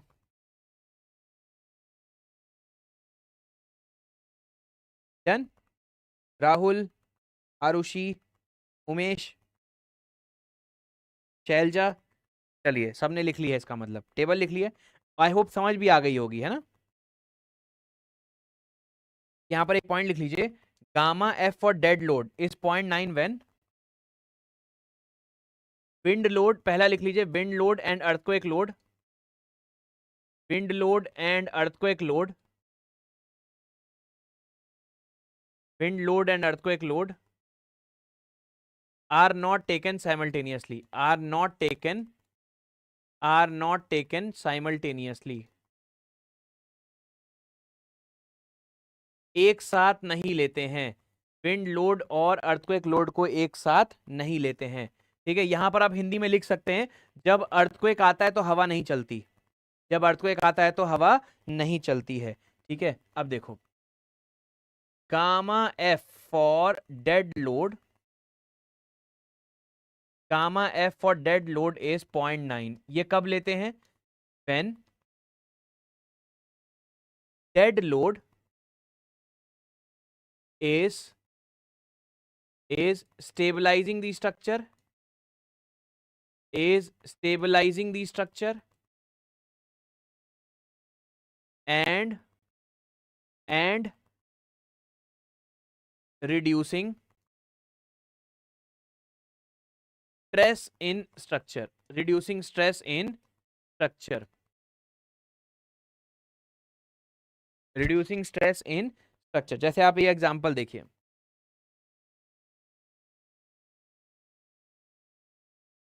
ये देखिए, ये कोई ट्रस है, ये दोस्तों क्या है? कोई ट्रस है।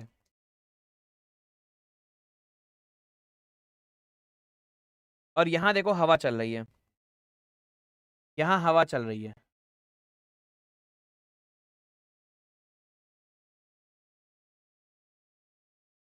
ये देखो, ये हवा चल रही है।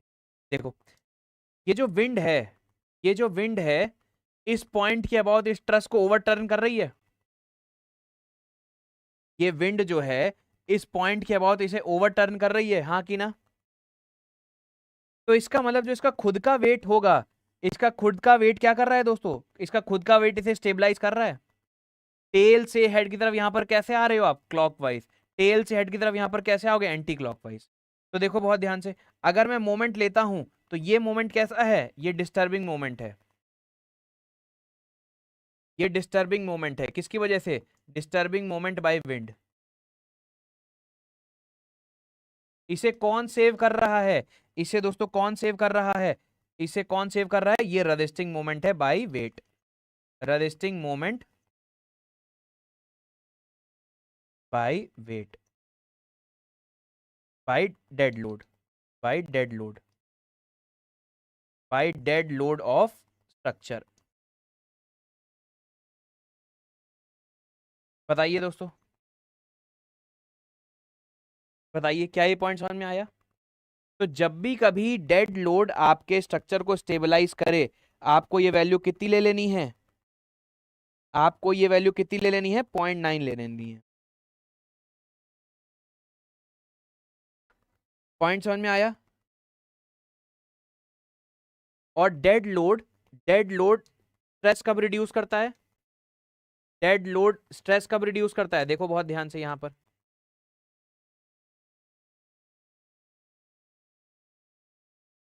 ये देखिए, नीचे से कोई विंड प्रेशर आ रहा था, नीचे से कोई विंड प्रेशर आ रहा था।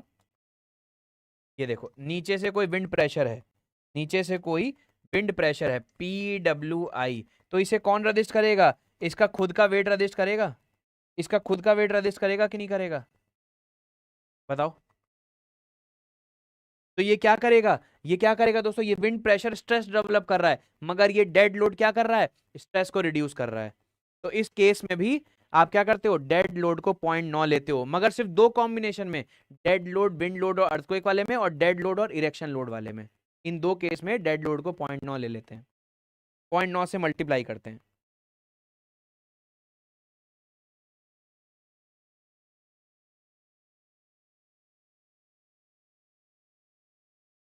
क्या ये बात समझ में आई? बताइए friends.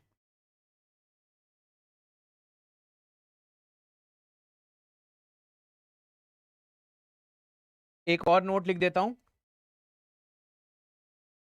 If more than one if more than one live load if more than one live load is acting, that live load which has maximum magnitude which has maximum magnitude which has maximum magnitude is called leading live load, is called leading live load, and rest and remaining live load is accompanying live load, accompanying live load।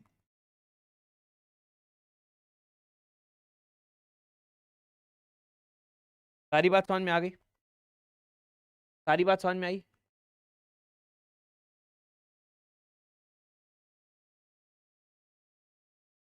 बताओ भाई।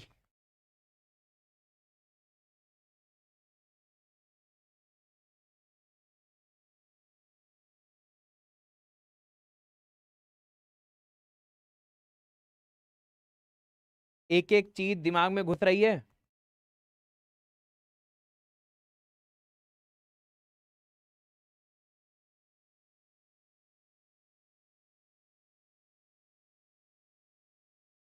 तो gamma F dead load के लिए 0.9 दो case में लेते हैं, जब ये स्टेबलाइज कर रहा हो और जब स्ट्रेस को रिड्यूस कर रहा हो, इन दो केस में। तो ये दो टेबल दोस्तों बहुत इंपॉर्टेंट हैं और आरसीसी से बहुत अलग हैं। उम्मीद करता हूं ये एक एक चीज आपको समझ में आ गई होंगी।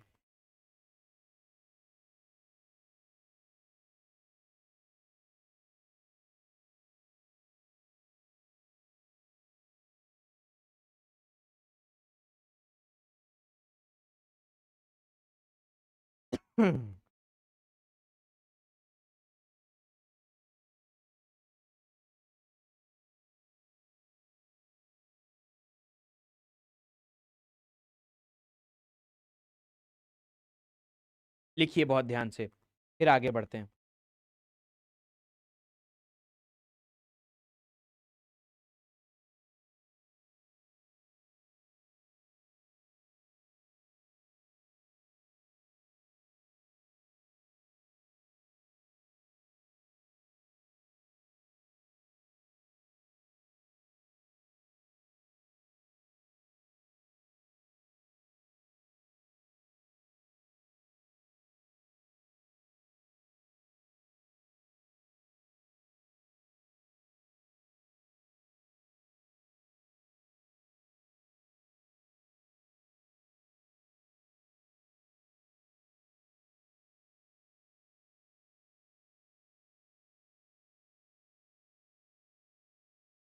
लिख लिया दोस्तों आप लोगों ने?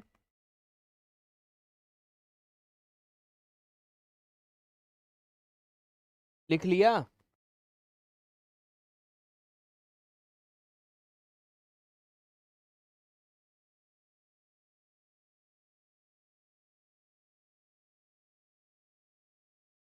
तो डिजाइन फिलॉसफी समझ में आ रही है? कैसे, क्या नियम है हमें डिजाइन करने के, सारी चीजें समझ में आई? अब दोस्तों क्या चीज है, लिमिट। आप क्या करते हैं, स्ट्रक्चर को डिजाइन करते हैं कोलैप्स के लिए, और चेक किसके लिए करते हैं, लिमिट स्टेट ऑफ सर्विसिबिलिटी के लिए। किसके लिए चेक करते हैं, लिमिट स्टेट ऑफ सर्विसिबिलिटी के लिए चेक करते हैं।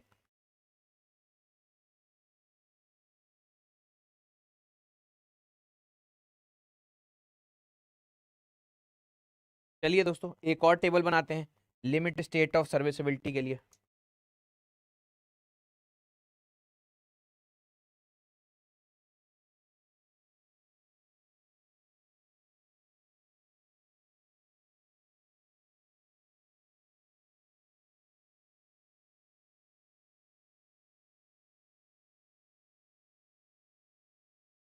Limit state of serviceability.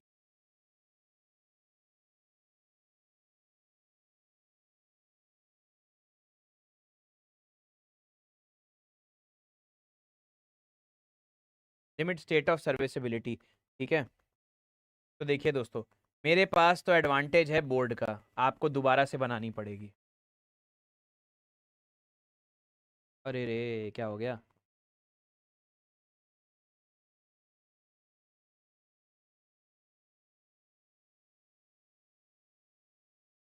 कर गया लग रहा।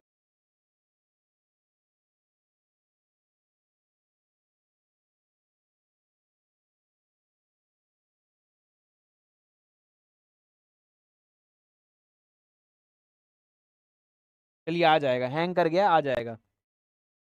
आएगा, जाएगा कहाँ, आएगा। सही बात है। तुम लोग मन में सोच रहे होगे सर हमें लिखना है तो आपको आपको भी लिखना ही पड़ेगा। सही है।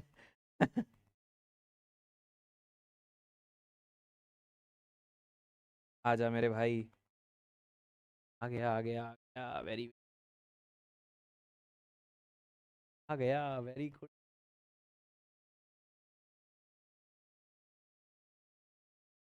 आ गया दोस्त।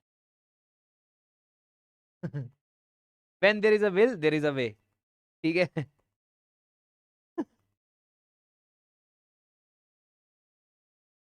चलिए दोस्तों, इसे मिटाते हैं, इसे भी मिटाते हैं, आराम आराम से मिटाते हैं। सही है कि नहीं दोस्तों, when there is a will there is a वे।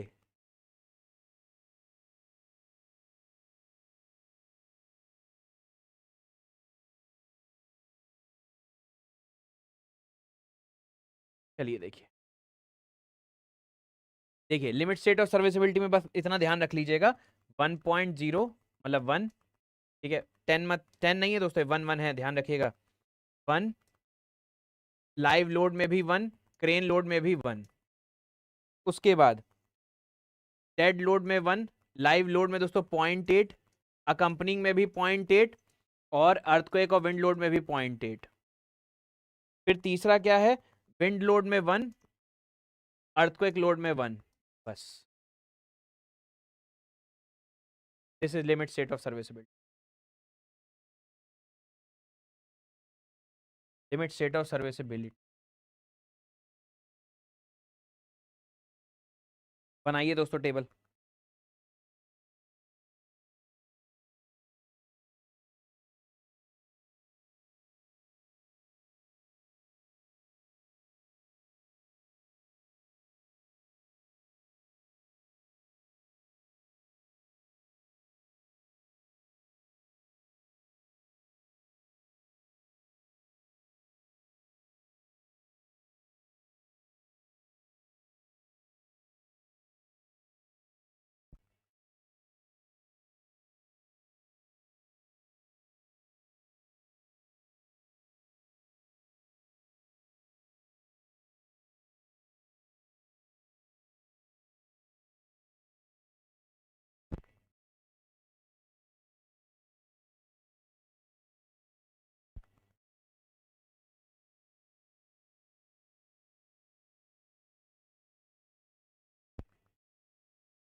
बेटा याद तो करने पड़ेंगे, भूल जाने का तो कोई सवाल ही नहीं होता।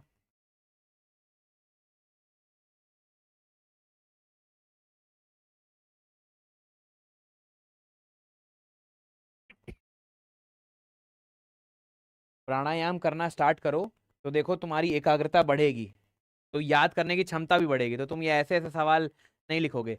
कॉम्पिटिटिव एग्जाम की जब तैयारी करते हैं, 1.5 लाख लोग सिर्फ कुछ चुनिंदा पोस्ट के लिए जब लड़ रहे होते हैं, तो दोस्तों फिर ऐसे ऐसी बातें सामने नहीं आनी चाहिए। आप समझ रहे हैं? समझ रहे हैं मेरी बात? जिस दिन सिलेक्शन आपका मेन मोटो हो जाएगा, उस दिन अपने आप चीजें याद होने लग जाएंगी। इसका कोड क्या है मतलब? आपने पहली क्लास अटेंड नहीं करी थी नीरज? पहली क्लास अटेंड नहीं करी आपने? अब देखिए, बिना पहली क्लास अटेंड किए आप 3rd क्लास में आ गए हैं, और फिर आप कोड पूछ रहे हैं?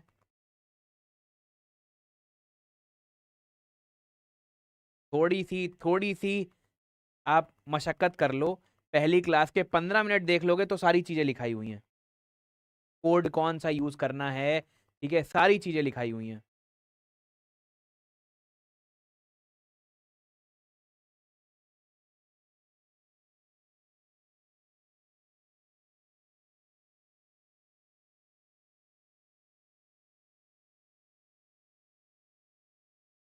समझ रहे हो विनोद?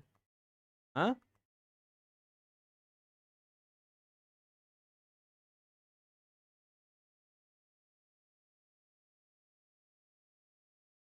बताएं दोस्तों। ऑल सेट सबने लिख लिया? ऑल सेट सबने लिख लिया? जल्दी जल्दी कमेंट करो यार। ठीक है दोस्तों, तो आज की क्लास फिर हम यहीं ओवर करते हैं। ठीक है, आज की क्लास को यहीं समाप्त करते हैं फिर। आई होप आपने लिख भी लिया होगा, आई होप आपने समझ भी लिया होगा। तो कल के बाद दोस्तों ये पूरी टेबल याद होनी चाहिए। We will apply the concepts. हम लोग जब क्वेश्चन सॉल्व करेंगे, इस टेबल का आपको यूज होना चाहिए, इस टेबल का यूज आना चाहिए। यस और नो? चलिए, आज की क्लास फिर मैं यहीं ओवर करता हूँ। बहुत बेहतरीन आज की क्लास रही, आप लोगों ने बहुत पेशेंसली मेरी बात को सुना। ठीक है, देखो यार, मैं तुम लोग को अपना समझता हूँ, तभी डांटता भी हूँ, तुम लोगों से प्यार से बात भी करता हूँ, तुमसे मजाक भी करता हूँ। ठीक है, तो एज अ टीचर अगर मैं घर पे बैठा हूँ, तुम मेरे सामने नहीं हो, तो मैं ये मान के चलता हूँ कि there is a bonding between you and me. तभी मैं आप लोगों से कभी कभी मजाक भी करता हूँ, कभी कभी मैं आपको हार्श वर्ड भी बोलता हूँ, ये जरूरी भी होता है। ठीक है, तो प्लीज इस चीज को दिल पे ना लगाया करें। ठीक है, स्मार्ट इंटेलिजेंट कमेंट किया करिए यहाँ पर। ठीक है, आप ऐसे ऐसे कमेंट करते हैं तो फिर मुझे बहुत बुरा लगता है। इसका कोड क्या है, कोड कहाँ से डाउनलोड करें? ठीक है, ये जो बेतुके सवाल आप भेजते हैं, ठीक है, कोड क्या है मतलब? अब तुम सोचो, स्टील पढ़ने आए हो, सिविल इंजीनियर हो, तुम्हें अगर कोड नहीं पता, तो ये बहुत दुख की बात है दोस्त। चलो, नहीं भी पता, कई स्टूडेंट को नहीं भी पता होती हैं, बट गूगल चलाना तो आता है। इंस्टाग्राम चला लोगे, गूगल नहीं चला पाओगे? गूगल में तो सर्च कर सकते हो, what is the IS code for steel structure, इतना तो सर्च कर सकते हो। तो प्लीज, आप जब भी कोई कमेंट करें तो बहुत सोच समझ के करें।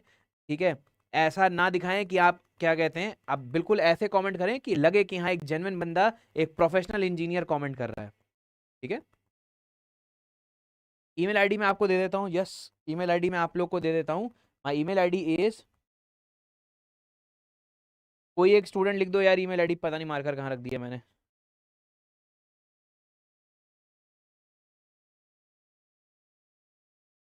टी अपूर्व, मारकर कहाँ रख दिया?